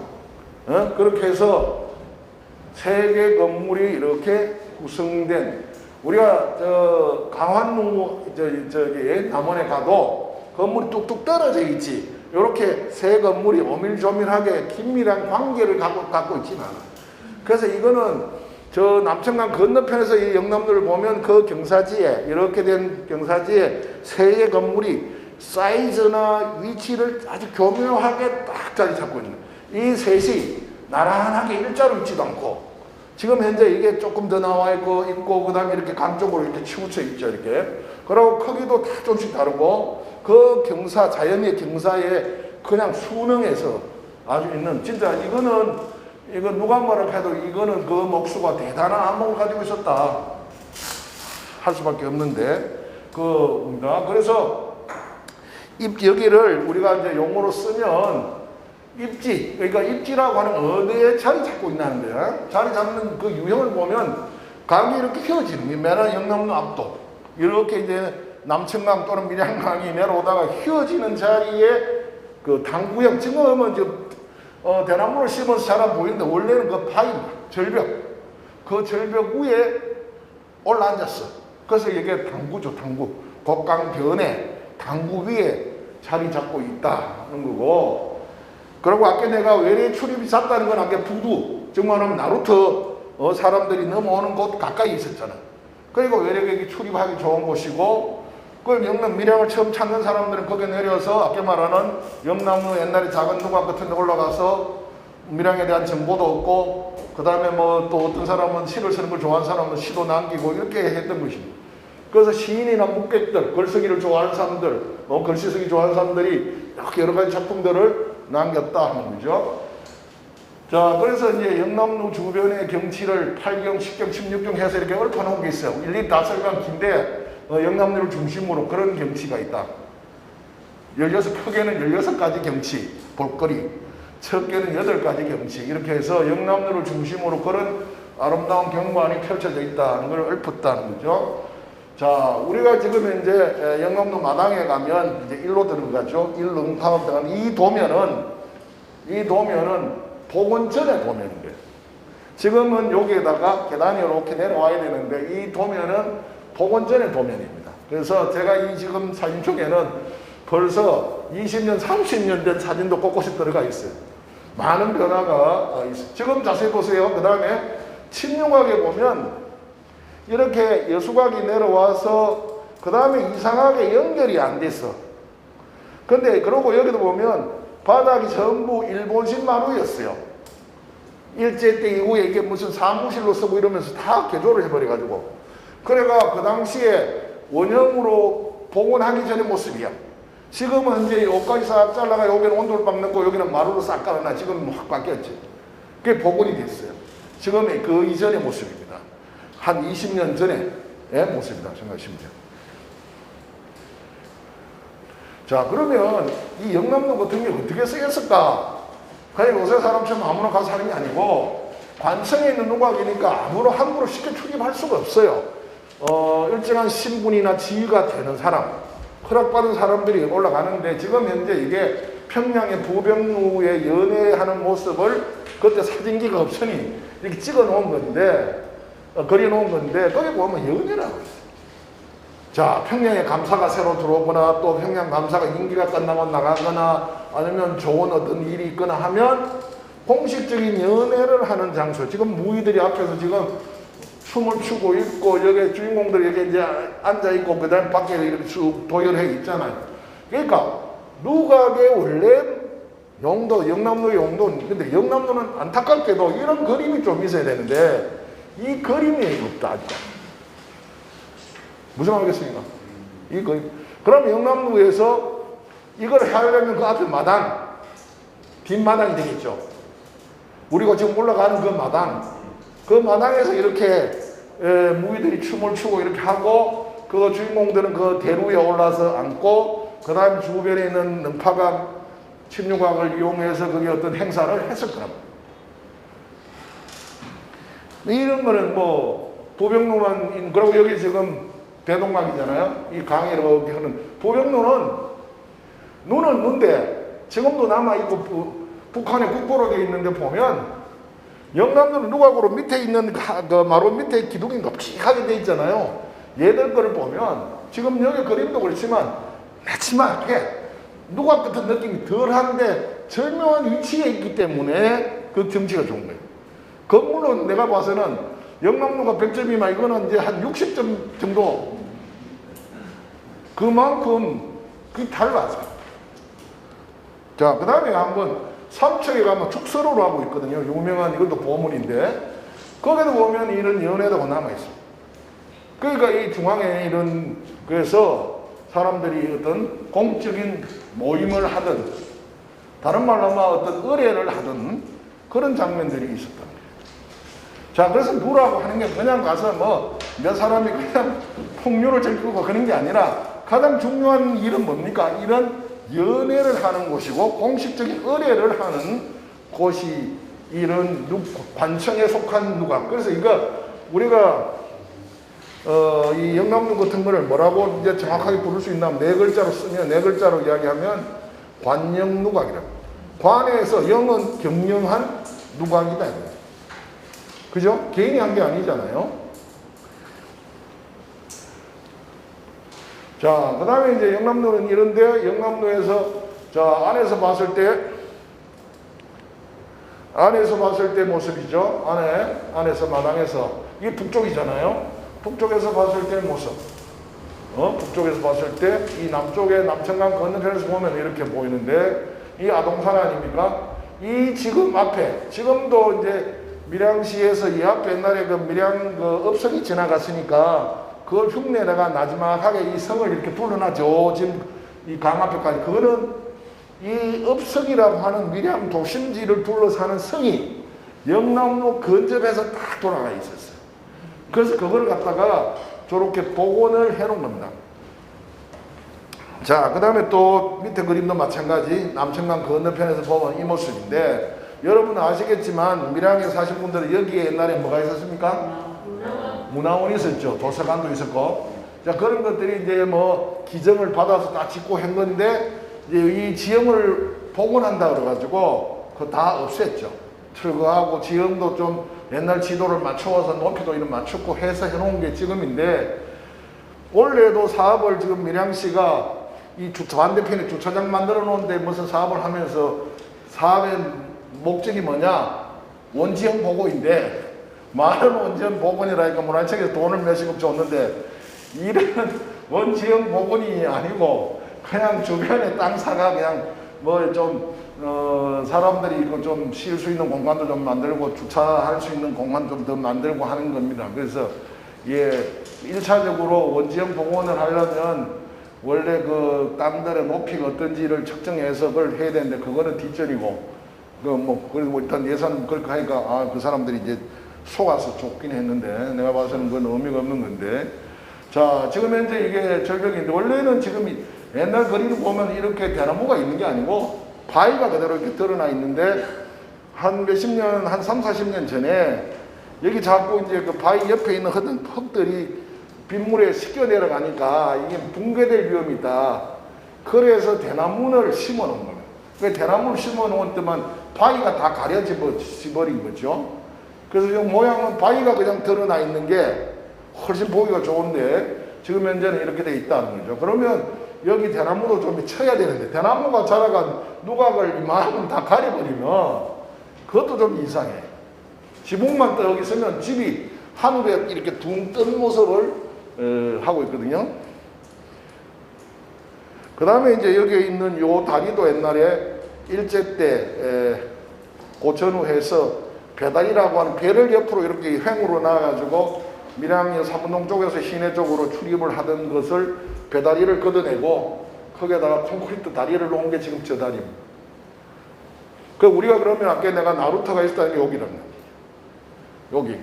그럼 이쪽에서 이렇게 건너가서 올라가면 요쯤에 소루가 있었다는 거죠. 그게 이제 영남리의 시초였다 하는 거죠. 자, 그러면서 아까 우리가 이제 보면 여기에서 이 천진궁이 주인공이라는 거예요. 천진궁이 주인공이고 이 천진궁 속에 여기는 부속되어 있고, 여기에서 천진궁이 왜 그러면 어떤 일을 했나 하면 조선시대는 음력을 쓰니까 음력 초하루하고 보름날에 밀양시장 군수와 유지들이 천진궁에 아까 임금을 상징하는 전패 걸패를 모신다 그랬잖아요. 모셔놓고 음력 초하루날 보름날마다 한 달에 두 번 저기 가서 예를 펴 망벌례라고 임금을 향해서 내가 당신을 존경합니다. 그리고 임금의 뜻대로 우리가 정치하겠습니다 하는 것을 맹세하는 거예요. 그런 의식을 하고 나면 그 다음 뒤풀이가 이룰 수 있는 곳이 이곳이죠. 그러니까 대개 객사가 있으면 객사의 부속 노학돌은 경치가 좋은 쪽에 자리 잡고 있어요. 어디든지 하도록 합시다. 그래서 여기서 경치가 가장 좋은 곳은 물가에 있는 언덕 위에 이렇게 해서 이제 서로 관련을 가지고 있는데, 지금 여기서도 밀양대군단 이거 원래 없던 거거든요. 이게 옮겨가야 되는데 밀양 박씨들 눈치 때문에 못 옮겨가고 있고, 왜 밀양대군단이 여기 와야 되냐? 일제 때 만들어진 거예요, 사실. 자, 그럼 왜 만들어지게 됐나? 그러면 이 천진궁이나 지금 천진궁이 옛날 밀양 객사잖아요. 이 영역이 관공서인데 관공서 안에 개인의 조상을 모신 단을 둘 수가 없잖아요. 그런데 일제 때 밀양의 유명한 친일파였던 박충검이라고 하는 분이 있는데 그분이 밀양박씨라. 밀성박씨니까 우리 선조 옛날 영조 때 기록에 보면 이 밀양박씨 시조가 누구냐면 밀성대군인데 신라 말에 그 밀성대군의 무덤이 이 밀양에 어디 있다. 그런데 이제 안에 사람을 풀어서 한번 찾아도 못 찾으니까 그러면 일제 때 와서 그때는 이미 우리가 이제 뭐 나라가 망해가지고 저기가 그냥 뭐 어수선한 때니까 저 영남로 마당에다가 우리가 단소를 하나 만듭시다 해가지고 자기들이 또 권력도 있고 하니까 그 만든 게 저 밀성대군단인데 그거를 만들다가 파가 나눠지는 거예요. 자, 박충범이를 따른 사람은 끝까지 여기에다가 만들고 박충범이하고 이제 생각을 달리 한 사람이 또 생기. 처음에는 의기투합해서 하다가 나누어진단 말이에요. 근데 왜 나누어지냐면 지금 저기에 단소에 가면 밀성대군지단 요래서 났거든. 그런데 밀성대군의 이름이 죽은 사람 이름을 휘자라 그러잖아. 휘가 뭐냐면 언침이야. 성은 박씨니까 박언침인데 이 휘자를 쓰냐 마냐 가지고 이제 논쟁을 하다가 파가 나누시는 거야. 그래서 그냥 밀성대군으로 뭐 쓰자 한쪽은 여기에서 이제 계속 다 하고 이건 아니다. 휘자를 써야 된다 하는 사람은 지금 무안에 가면 무안의 그 면사무소 뒤에 그게 전통식으로 만들었어. 그게 문화재입니다. 그건 경상남도 문화재가 됐고 여기에 이 단은 외색이야. 일본식으로 해놓은 거야. 그래서 지금 문화재도 해줄 수 없고 다만 옮겨야 되는데 그 밀양 박씨들 눈치 때문에 못 옮기고 있고 사실은 옮겨야 되겠죠. 밀양을 봐서는 내가 밀양 박씨 얘기면 좀 해서 이거 영남로 주변을 좀 정비하는데 우리가 좀 왜냐하면 우리 선조 유성대군의 단은 이미 무안에도 있고 그 지정을 받고 있기 때문에 보조를 받고 있으니 우리가 그러면 이걸 옮겨서 그 옆에 같이 둬단지 뭐 이렇게라도 좀 협의를 해주면 좋은데 여기 보면 수능 칠 때나 이럴 때 전후해서 뭐 갖다 놓고 비는 사람이 또 많아. 재물 올려놓고 그래서 저런 거 좀 정리가 되면 밀양의 영남로도 여러분 아시기에 이렇게만 있었던 게 아니고 그러면 여기에 부속 건물이 이렇게 다 있어서 하나의 사방을 건물이 다 에워싸고 있었던 거예요 원래. 무슨 말이겠습니까? 그 건물들이 일제히 들어가고 해서 다 뜯겨본 거예요. 그럼 조선 말기에도 우리가 새로 수리하고 할 돈도 없고 여력이 안 되니 그냥 방치해버렸고 그래서 이 지금 영남로가 저만큼 있는 것도 밀양 시민들 중에 돈 있는 사람들에서 십실반 돈 내가 여러 번 수리하고 하면서 지금까지 온 겁니다. 그 사람들도 이제 뭐 저거 조선시대 유산인데 우리가 뭐 고쳐서 만화하고 몇 년에 나서 다 없어지고 밀양 향교도 다 없어졌어. 밀양 향교도 지금 보물이 됐지만 지역의 유지들이 저거 그래도 오래된 건데 우리가 돈을 모아서 그라도 좀 유지하고 수리하고 해야지. 뭐 밀양만 그런 것도 아니고 다른 데도 마찬가지. 정신의 의식이 있는 데는. 그래서 지금까지 와서 불과 최근에 와서 이제 보물도 되고 해서 보존을 하게 됐지만 만약에 그거를 제대로 관심을 안 가지고 그거 뭐 이제 오래된 거 이제 뭐 향교에 공부를 하러 가나 하고 그냥 뭐 흘리든지 말리든지 아니면 누가 사서 가나 하고 그냥 했으면 뭐 없어져 버렸죠. 자, 지금 그렇습니다. 그래서 이 곡강변의 당구 위에 올라앉은 이 영남루, 그죠? 반영루각으로서 이 독특한 특징을 가지고 있는데 여러분들이 다음 한번 넘어가겠습니다. 보면 이 진주 총풍각기 이야기 왜 보여주겠습니까? 제가 처음에 김주라는 사람이 고려 말에 이 영남루를 크게 고쳐질 때 그 자기 밑에 있는 목수를 진주로 보냈다고 그랬잖아요. 그래서 그 촉성루인데 여러분 지금 촉성루는 이건데요. 안타깝게도 지금 이 촉성루는 6.25 때 화재가 나요. 다 소실돼 버려. 그 밀양 저 진주 사람들이 자존심이 또 센 사람들인데 지금 이거 한제 70년 정도 됐죠. 이건 70년, 약 70년. 저걸 어떤 보물을 해달라고 밀양에 있는 거는 저 보물인데 우리 촉성루가 오래돼도 더 오래됐는데 왜 안 해주냐고 이제 난리하는 게 이제 이겁니다. 그런데 저거는 소실되기 전 거. 일제 때 사진을 찍어 놓은 거니까. 지금이 그때보다 건물이 여러 가지 좀 못하긴 해요. 그런데 그래도 잘 한다는 사람 불러가지고 이것도 그때 50년 뒤에 돈이 없잖아요. 지역 유지들하고 이런 사람들 돈을 모아가 모금을 해가지고 그건 찍은 겁니다, 이게. 그래, 이거를 보여드리는 거야. 저런 거, 영남도 저런 바위 위에 저렇게 올라앉아 있다고 봐야 되는 거지.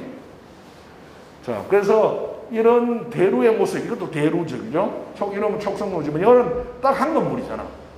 요 뒤에 가면 농계사당이 있고, 이 큰 건물, 루각 하나로 되어 있는 우리는 뭡니까? 대루와 능파각과 침루각 해서 이 대루는 완전히 마루로만 되어 있고, 그 다음에 능파각이나 침루각은 온돌도 있고, 마루도 있고, 이렇게 잘 구성이 되어 있는 거죠. 상당히 기능적으로 되어 있어요. 자, 영남로 입지는 위에서 보면 저렇게 되어 있어, 그죠? 요거는 조선 후기에 밀양을 그린 그림인데, 요게 요 외곽에 성 표시해 놓은 거 보입니까?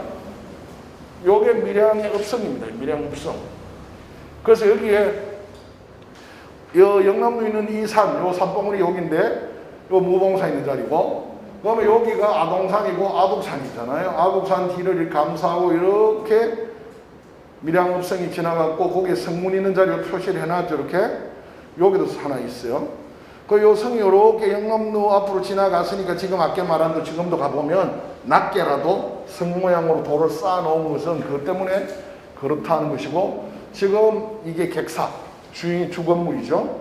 지금으로 말하면 천진궁이고, 그죠? 거기에 영남로이고 이 건물들이 빼곡히 이렇게 둘러치고 있다는 걸 보입니다. 근데 저거를 다 복원을 하려면 발굴을 해야 되는데 아직까지 발굴을 지금 못한 상태죠. 그리고 여기 그림에 보면 이 절벽이 보세요. 바위들이 이렇게 그려놨잖아. 거기가 영남 지금하고 전혀 다른 모습이었다는 걸 잘 보여줍니다. 그러니까 많이 이런 자연이 훼손이 됐다. 그리고 대나무 때문에 가니기도 하고요. 그 다음에 이제 삼문동에서 넘어가는 데 보면 이 홍살문이 있고, 여기 남문입니다. 남문. 남문이고, 이게 이 문은 물이 빠지는 데인데, 이 안에 도시 안에 여러 가지 비가 많이 오는 한 물을 이렇게 빼서 이 남천강으로 합류시켜줍니다. 그래서 이제 이 안이 침수가 되지 않도록 했던 거예요. 지금 사진에 저런 모습이죠. 자, 다시 한번. 그래서 지금 현재 요 건너편에 보면 청소년 무슨 해관인가 있죠. 이 건너편에. 거기에 지붕을 꼭대기 보면 이렇게 생겼어요. 그거를 설계한 사람이 뭐 해서 땄나 아마 요걸 보고 딴 거라. 그 지붕에 잘 보세요. 거기에 보면 이렇게 계단식으로 해놨어요. 그거는 영남로의 그 사람 설계자, 나도 저 서울서 유명한 사람인데 그분이 밀양 사람이에요. 밀양 출신인데 일찍 이제 중학교 때까지는 밀양 있다가 서울로 간 사람인데, 그 사람이 영남로에 요게 꽂혀가지고 요것을 현대적으로 자기가 짓는 건물 지붕에다가 그대로 표현을 해놨어요. 지금. 그래서 여기가 구조가 상당히 이렇게 내려오니까 구조가 되게 복잡합니다. 요게 작년에 올해 문화재 수리 기술자 시험에 여기에 구조가 어떻게 됐나를 써라, 이게 시험 문제였어요. 그래서 이런 게 시험 문제가 나오기도 한다는 거예요. 자, 영남로의 연역은 뭐 많은데 뭐 다 이야기를 할 건 없고, 하여튼 얼마나 영남로 오래됐나 하는 거는 1174년이면 고려 중기쯤 돼. 고려 중기. 고려가 이제 918년에 고려가 건국을 했으니까 약 200년 좀 지나서 임춘이라는 사람이 뭔가 정쟁 때문에 좀 개경에서 일로 내려와요. 근데 이 사람이 서울 이제 개경에서 내려온 사람이 영남사 중루라는 시를 하나 써놨는데, 이 중루라고 하는 게 그 당시 영남사 소루의 다른 명칭이라고 보는 거죠. 그죠? 그러니까 뭔가 영남사에 누가 있었다. 중루라고 하는. 자, 그 다음에 또 한참 시간이 흘러가 1344년 고려 말에 성원도라는 사람이 영남로에 대해서 기록을 남긴 거예요. 그 다음에 또 1년 뒤 이인보기가 또 영남로에 대한 기록을 칠원율시로 적어놓은 거예요. 그러니까 이게 끊임없이 영남로가 있었다 하는 거는 뭐 형태나 규모가 지금 뭐 똑같냐 그런 거는 떠나서 하여튼 이 근방에 지금 영남로 근방에 뭐가 누가 있었다는 건 알 수가 있고, 아까 말한 본격적으로 지금의 영남로의 시초가 바로 여기입니다. 1365년에 김주란 사람이 신 거죠. 그럼 조선이 건국하고 나서 이 대로를 중창한다. 크게 다시 고쳐져요. 오래 시간이 흘렀으니까. 그 다음에 서쪽 편에다가 소루를 또 지어. 이게 나중에 뭐가 되냐면 지금 능파각이나 침류각 중에 하나인 거예요. 그럼 원래는 처음에 뭐가 있었습니까? 작은 누각에서 김주가 와서 큰 누각 하나, 대루가 하나 썼고, 그 위에는 작은 건물이 없었는데 처음으로 이때 와서 소루가 하나 생겼으니까 건물이 그럼 몇 동이 돼요? 2동이 되는 거죠. 큰 거, 작은 거 하나 있었다. 그 다음에 또 시간이 흘러가지고 강숙경이라는 부사가 와가지고 이 정축을 해요. 두 판을 정축하고 단청도 하고, 또 그 뒤에 김영추라는 부사가 또 대루 동북편에 망우당을 지었어. 그럼 이렇게 하면 망우당, 소루, 대루 하면 세 건물이 되는 거죠. 그러니까 이때쯤 오면 지금처럼 영남로가 한 3개 건물로 구성되는 게 이제 유사한 모습을 보여주기 시작한다 하는 거예요. 그 다음에 임진왜란이 일어나기 한 50년 전에, 딱 50년 전에 부사 박세우가 대루가 이제 낡고 하니까 해체보고 해체 수리를 했다는 거예요. 해체 수리.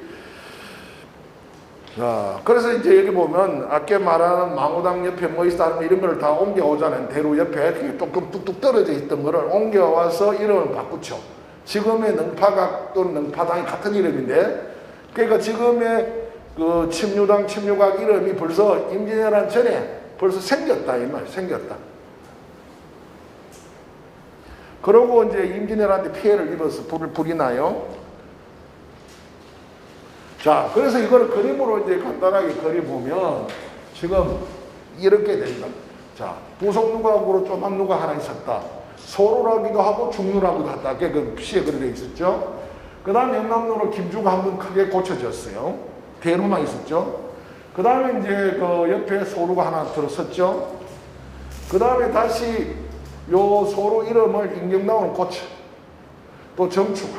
쭉 하다가 1542년에 오면 요렇게 3개 건물이 옆으로 이렇게 쓰는 요 최초의 모습을 갖추게 되는 거예요. 최초의 모습이. 자, 그러면 그 최초의 모습이 기록으로 남아있는 거예요. 우리가 밀양에서 저 조선 전기의 그림으로 문화재로 지정되어 있는 게 밀양 12경도라고 하는 그림이 있는데, 그 12경도의 그림을 한 폭을 보면 영남로 그림을 이렇게 그려놨어요. 영남로 앞에 여기 나루터라고 하는 걸 이걸로 알 수 있죠. 배 2대를 대놨죠. 그게 나루터라. 그 다음에 이게 읍성의 성벽이고, 성벽 바로 안쪽에 이렇게 건물이 있는데 한동, 두동, 세동이 있잖아요. 그런데 여기에 뭐가 없습니까? 지금 여수각이라고 하는 건물은 없지. 세동이 있다. 여기 요거를 확대해서 보면 이게 대루가 되고, 이게 능파각이고, 침류각이 되고, 여기가 땅이 툭 꺼졌잖아요. 침류각자리가 이렇게 구석에 그 바깥에 이렇게 성이 휘감고 돌아갔다는 거예요. 자, 그래서 요거를 이렇게 비교하면 여기도 조금 떨어져 있잖아요. 이게 좀 더 건조하고 여기에 여수각이 들어서고, 또 요 건물도 조금 당겨서 지금 요런 모습으로 완성이 되고, 여기 이 성벽은 요 모양을 본따서 이렇게 뭐 발굴하거나 그렇지 않고 그냥 뭐 형상만 이렇게 해놓은 것이라는 거죠. 자, 물가니까 이 버드나무가 이렇게 있고, 그다음에 요 문이 있잖아요. 그러니까 이렇게 해서 여기 어디 들어가는 문이 있어요. 여기 문 있죠.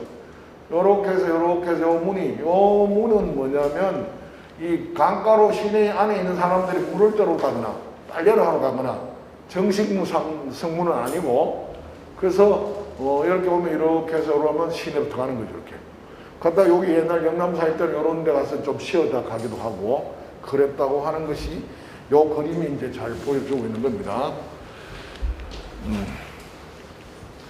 그 다음에 이제 뭐 임진왜란이 끝나고 난 1599년에 임진왜란이 끝나면 이미 다 소실이 돼버리잖아요. 그 영남 자체가 없어져 버려요. 그러니까 능파당 자리에 조만한 초가집 하나 지어가지고 그 당호를 뭐라고 짓나? 억석당. 가슴이 좀 미어 터지니까 억석당이라고 붙인 거예요. 그래가지고 관아도 불타고 없으니까 어디서 어서 말하면 밀양 부사가 업무를 받나 하면 억석당에서 이제 업무를 볼 수밖에 없는 거라니. 관아가 없어져 버렸으니까. 그러고 이제 1608년에 이제 와서 능파당을 중건해. 그러니까 대루는 아직까지 중건할 여건이 안 되지 않고, 그래서 건축 경제적으로 돈이 많이 들어야 되는데 나무도 많이 들어야 되는데 할 수가 없잖아요. 자항부터 이제 이렇게 쭉 하고 침류당 하고, 그 다음에 이제 1651년에 그 지금 천진궁 그 근처인지 어딘지는 정확하게 알 수는 없지만 영남로 그 근처에 뭐를 지었어? 백사. 그때 이름은 공진관. 공진관은 밀주관보다 이전의 이름입니다. 공진관을 지었다. 자, 쭉 이렇게 내려와요. 내려옵니다. 그래서 여러 차례 불이 많이 납니다. 볼로, 여기는 대루라고 해야 되겠죠. 대루는 바닥 침류당, 각자 써도 되고요. 현판이 2가지가 있어.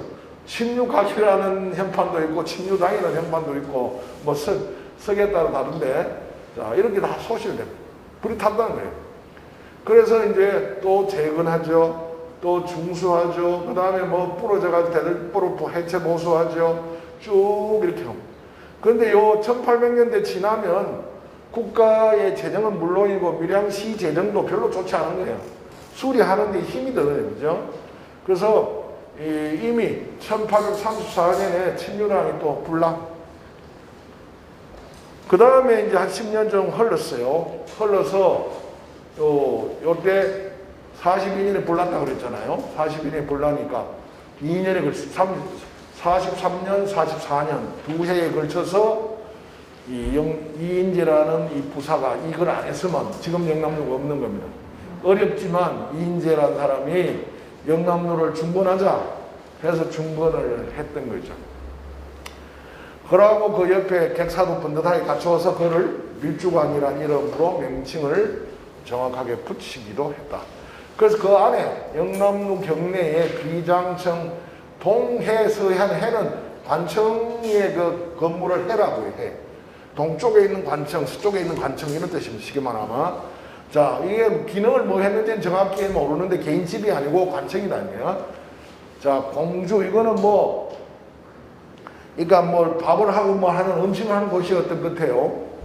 요새만 근데 그것도 정확한 관청에서 쓰는 뭐 그런 주방 부엌 뭐 이런 것들이 수백 칸의 건물, 지금 우리가 영남로 해봐야 몇십 칸 안 되잖아요.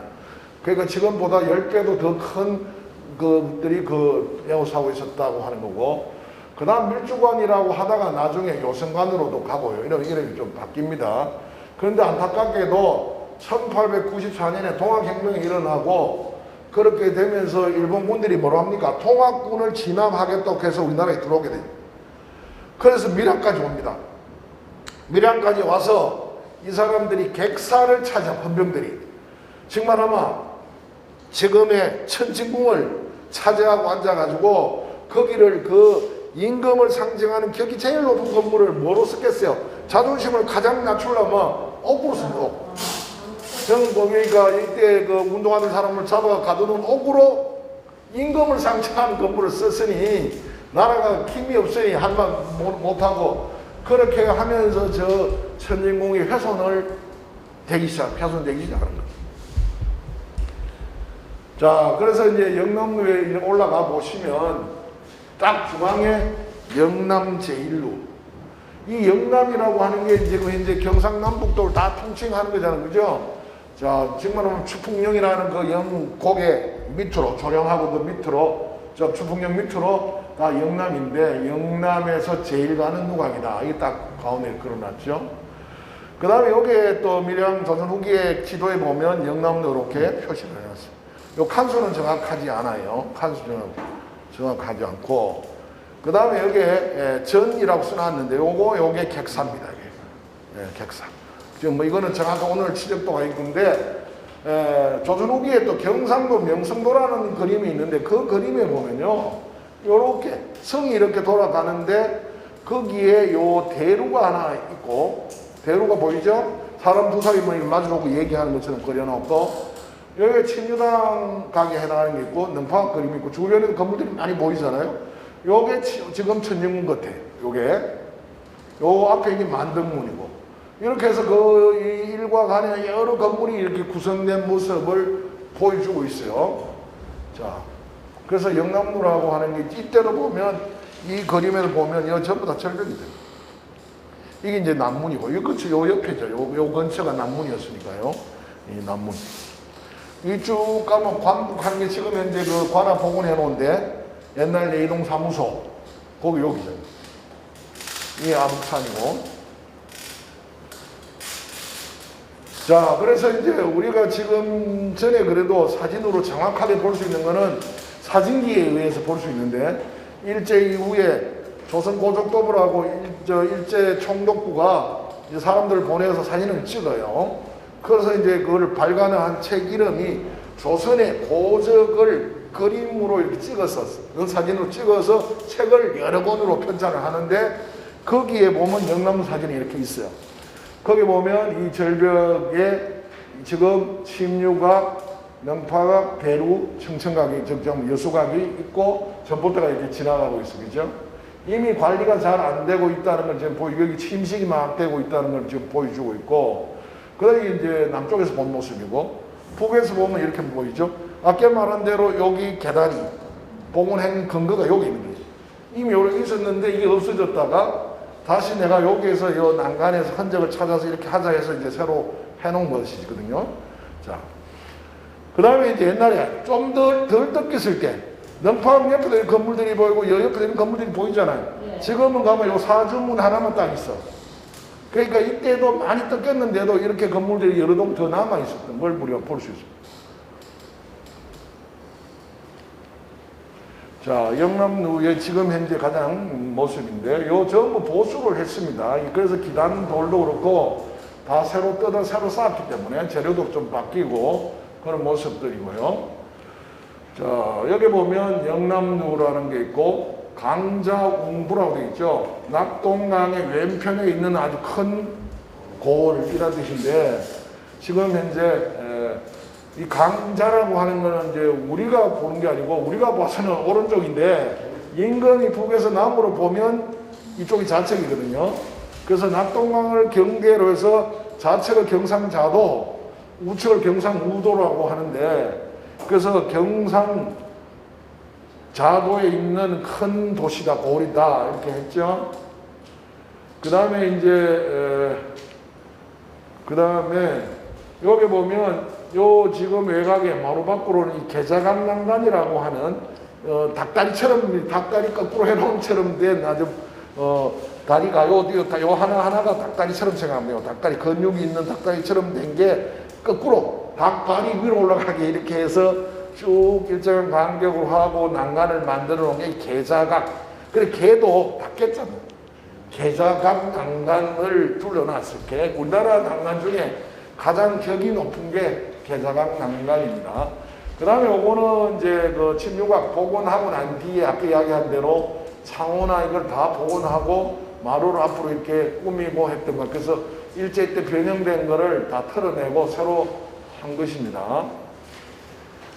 그 다음에 여기에 보면 요게 세 칸 중에 요 한 칸이 대루하고 능파가 연결해주는 공간이고 나머지 요 두 칸은 바닥은 온돌방인데 북쪽에 항상 우리나라에는 마루도 그렇고 뒤쪽에 있는 문은 판문을 많이 달아요. 그래서 여기는 온돌방인데도 불구하고 뒤쪽에 판자문을 달아놓은 거예요. 자, 그 다음에 좀 상세한 뒤로 또 한번 있으니까요. 우선 특징이 뭐냐?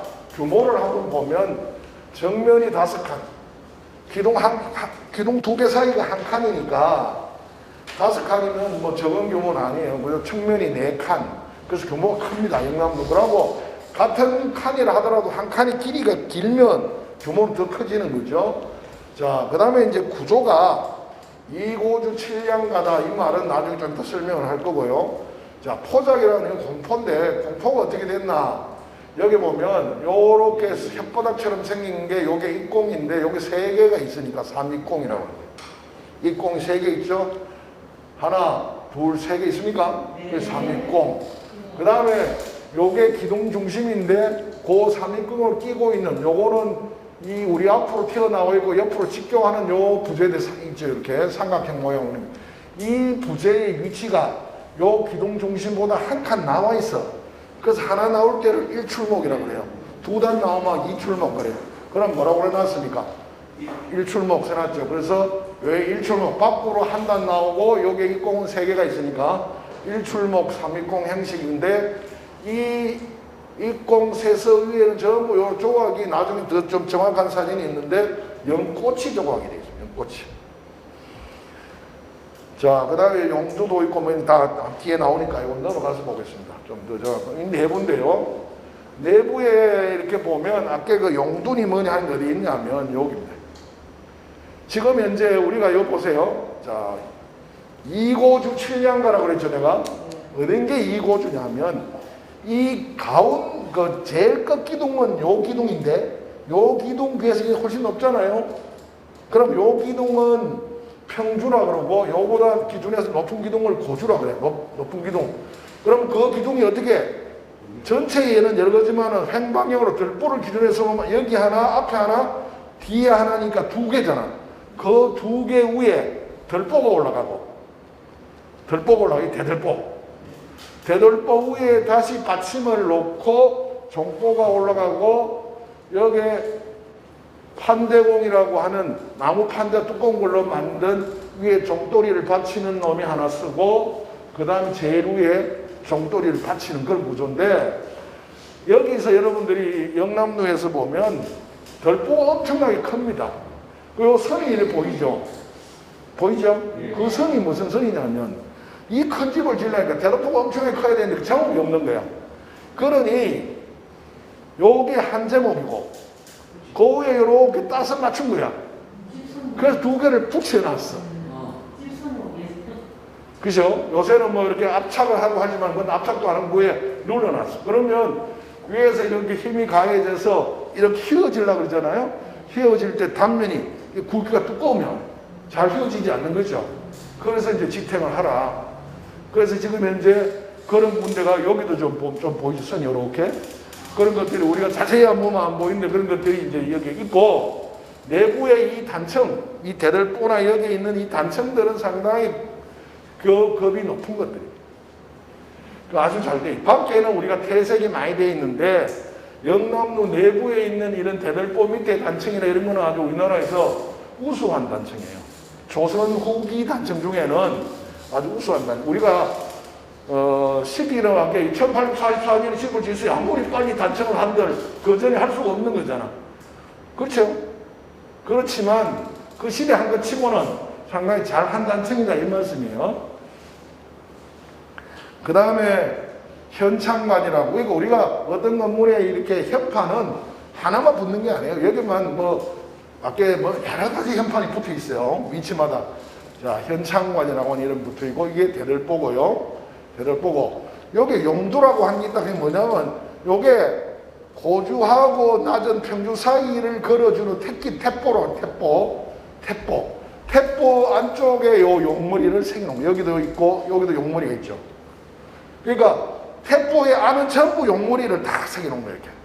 그리고 이 안에는 우리가 딱 내가 있으면 내가 이렇게 잡을 보면 이쪽에서 내 쪽으로 용이 이렇게 쫙 이렇게 오게 돼 있는. 아주 요새 목수들이 제일 못하는 게 뭐냐면 조각 솜씨. 그런데 이때의 목수들은 조각 솜씨가 대단해요. 저 용을 지금 현재 옆에서 찍어놔서 그런데 딱 정면에서 한번 보시면 아주 조각이 잘 돼 있습니다.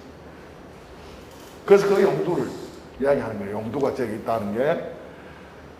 그래서 그 다음에 요런 거 있죠. 요런 거. 뒤에다 이제 화반. 우리가 이제 이런 입공식구, 요거는 크게 말하면 건축 양식으로 하면 입공양식에 속하는데, 입공양식의 건물에는 우리가 만약 지금 저 표충사 대광적이나 이런 건물에 가면 공포라고 하는 게 기둥 위에도 있고 기둥 사이에도 이렇게 쭉쭉 들어가 있어요. 다 포식집은. 근데 입공식은 기둥머리 위에는 공포를 짜되 기둥과 기둥 사이에는 안 짜고 뭘로 받치냐면 이 꽃 모양으로 돼 있는 걸 가지고 두꺼운 판재 가지고 위를 받치게 돼 있어요. 그래서 여기 보면 뭐같이 보입니까? 꽃, 화병에 꽃을 꽂아놓은 것처럼 보이죠? 꽃쟁반. 그래서 한자말로 하면 뭐겠어요? 화반입니다. 화반을 받쳐서, 야, 왜 이걸 안 받치면 안 됩니까? 이거 보세요. 이걸 그냥 보면 안 되고 구조를 보면 가장 기본 뼈대는 기둥, 대들보, 그죠? 그 다음에 대들보 위에 다시 짧은 볼을 우리가 종보라고 해요.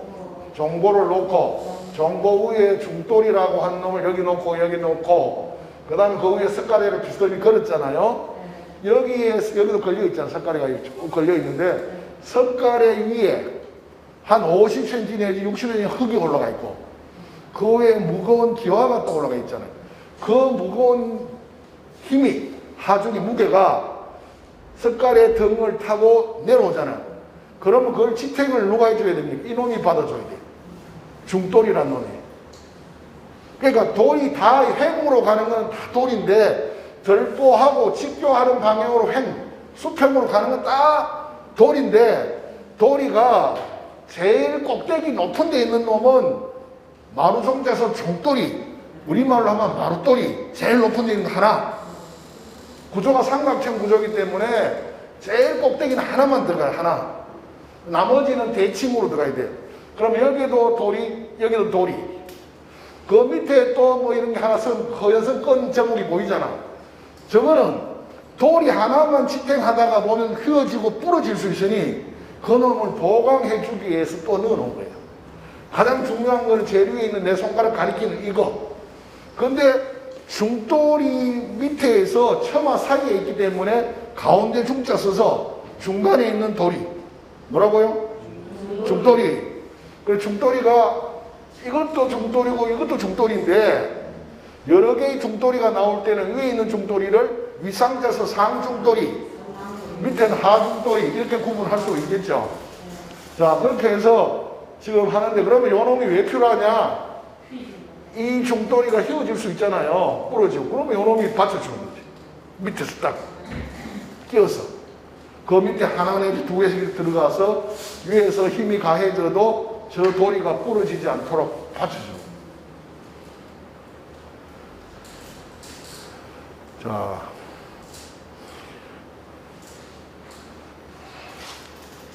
자, 그래서 이제 이거 하반만 따서 보면, 하반이 있는데, 하반을 보면 아까 그 꽃 모양으로 된 하반이 하나 있고, 요거는 뭐 같아요? 도깨비를 붙여 기면 화반이에요. 그렇지만 저것도 우리 용어는 화반이라고 부르는 거예요. 화반인데 모양이 뭐겠냐? 여기 보세요. 귀신의 이빨이 여기 있죠, 이게. 이빨, 그 다음 코, 눈이 이렇게 있고 그 다음에 쫙 구렁무리 같이 덮어서고 있잖아요. 그러니까 아주 신령스러운 도깨비가 이 집을 딱 지탱해주고 있는 그런 형상을 하고 있다. 그리고 이거는 뭐냐면 이렇게 만들어 놓는 이유는 집은 여러분 생각하기에 몰라 여러분 개인 집별도 다 집의 공간은 성스러운 공간이에요. 우리나라가 생각할 때 여러분들 부모님 세대에는 가시느라고 해서 집에 성주신을 모시고 다 살았다. 직관이면 직관신 모시고 뭐 도장에는 도장신 모시고 다 이렇게 해서 가신들하고 같이 살아요. 그래서 사람이 할 수 없는 영역을 그 가신으로부터 이호를 받는 건데 이 대루에 사사로이 좋지 않은 기운들이 들어올 수가 있으니 얘가 요새 말하면 공기정화기처럼 필터 역할을 해서 너는 요선까지 더 이상 안으로 들어오지 마 하는 거예요. 그러면서 이 건물을 상당히 상징적이고 권위 있게 만들어주는 역할을 하는 겁니다. 그래서 아까 꽃의 받침이나 여기 보세요. 여기 귀신이지만 이건 꽃이잖아요. 그죠? 위치에 따라 조금씩 차이를 두면서 같은 화반이라도 다르게. 그래서 이 화반을 보면 소시대 사람들이 꽃꽂이를 어떻게 했을까? 꽃꽂이를 어떻게 했을까? 알 수가 있는 거예요. 그 다음에 자, 여기 아까 입공 다시 사진에 정확하게 나와있죠. 여기 입공이 하나, 둘, 세 개, 3입공인데 그 입공 요렇게 생긴 것이 뭐처럼 생긴 혓바닥처럼 생겼어. 그래서 그거를 새혀, 소를 쇠라 그러죠. 그죠? 쇠고기 하듯이 쇠혀인데 그거를 좀 순화해서 쇠서 근데 그 쇠서 위에 입공 쇠서 위에 연꽃이 여기는 핀 거, 잘 보세요. 핀 거, 봉우리, 이렇게 다 같은 걸 새기지 않았어. 연꽃을 새겨도 다 달라. 대개 밑에 핀 거 위에는 봉우리인데 이걸 뭔 뜻하냐? 여기도 봉우리가 있잖아. 이 집은 생명의 기운 자체라 이거야.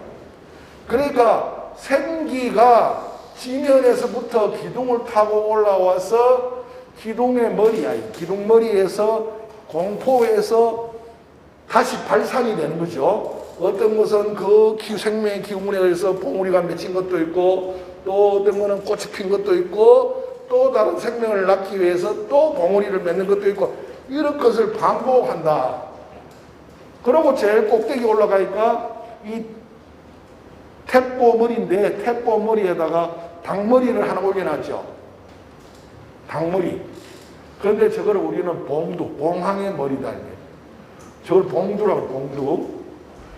다 이런 것들이 신성한 것들이 신성. 어떤 사람이 이거는 관청이 누가 뭐 불교 건물도 아닌데 저렇게 단청을 뭐고 연꽃을 새깁니까? 하면 연꽃도 유교에서 군자의 꽃이거든.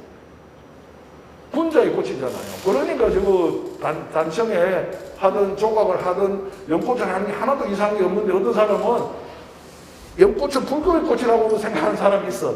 그래가지고 이런 데 와서 왜 이거는 관청에 누구에게 이런 연꽃을 새기고 막 이런 거 합니까? 하면 그건 말이 잘못됐네요. 하나는 알고 둘은 모르는 거지. 그 다음에 여기 또 보면 이 현판 이름이 교남명문잖아. 그 영남이라는 이 지역의 다른 명칭이 교남입니다. 그래서 교남에서 이름 난 누가? 그죠? 이렇게 이제 붙여놨어요. 자, 그 다음에 다음 넘어가 볼게요. 자, 여수각의 모습인데 여기 여수각 지붕만 그런 게 아니고요. 계단이 이렇게 계단식으로 돼 있어요. 그래서 그 계단식으로 위에서 이렇게 내려가니까 지붕도 층층이 이렇게 돼 있는 거예요. 이렇게. 네. 자, 지붕은 현재 요 배루의 지붕인데 그 위에 보면 이런 장식기와가 이렇게 올라가 있어요. 기면화 같은 것도 올라가 있고. 그래서 이 집이 아까 똑같아. 함부로 아무거나 들어오지 마라. 컨트에 나가. 그러니까 수호신 같은 거 일종의. 그 다음에 지붕이 팔적 지붕이니까 옆에는 이렇게 합각이라고 하는 게 형성이 삼각형이 생기고 이렇게 지붕이 내려와서 이렇게 꺾어져. 45도로 이렇게 꺾어져. 이게 팔짝 지붕인데 팔짝 지붕이 우리나라 지붕 중에는 격이 제일 높은 거고 두 번째 우진각 지붕, 막배 지붕 이런 순서예요. 근데 꼭 그게 뭐 하여튼 누구든 존식하는데 돈 있는 사람은 집지만 이런 집을 지붕을 지으려고 했다는 걸 뭐 그런 거죠. 여기 보면 청천가길에 어렵지만 여기도 다 팔짝 지붕을 만들려고 한 거예요. 팔짝 지붕이잖아. 어렵겠지만 억지로라도 팔짝 지붕 모양으로 만들어 놓은 거예요. 그 형태적으로 조화를 주기도 하고. 자, 안에 내부의 계단이 이렇게 돼 있어요. 그 다음에 이게 이제 그 태포 위에 아까 용두가 있는 태포인데 여기가 기둥이 낮고 높잖아요. 그래서 이 기둥을 뭐라고 그랬죠? 아까? 고주. 이거를 평주. 낮은 기둥을 저주라고 안 그래요. 그러니까 평주. 그 다음에 반대말은 고주. 자, 그러다 보니까 여기 태포가 여기는 낮고 이렇게 휙 들어 올리는 나무를 썼죠. 그죠? 그러나 안 그래요? 그래요, 안 그래요? 맞죠? 태포. 이 태포. 자, 태포 위에 이게 석가래가 있고, 석가래 위에 요게 그 모퉁이 부분에 이 천장 속이 좀 들다 보이는 데가 있어요. 그걸 보이지 않도록 요렇게 판자로 막아놨어요. 저걸 안 막으면 천장 속에 이렇게 마감이 잘 안 되니까 그렇게 막아놓은 겁니다. 자, 저거는 아까 용인데 측면에서도 용이 저렇게 나와요. 이 용이고. 자, 측면에서 이거는 뭐냐면 측량이라고 해서 측면 지붕을 지지해 주는 거예요. 측면의 지붕. 그러니까 이런 거는 이거보다 현장 가서 여러분들한테 가르쳐 줘야 아 그렇구나를 아는데 이거는 사진은 한계가 있는 거예요. 자, 이것도 용두입니다. 용이 용머리. 그리고 여기 벌써 단청이 용처럼 안 해놨습니까? 용 비늘처럼 그려놨죠, 이렇게. 이 용두란 말이에요. 용이고 용의 머리인 거지. 그렇죠? 단청 그래놨죠.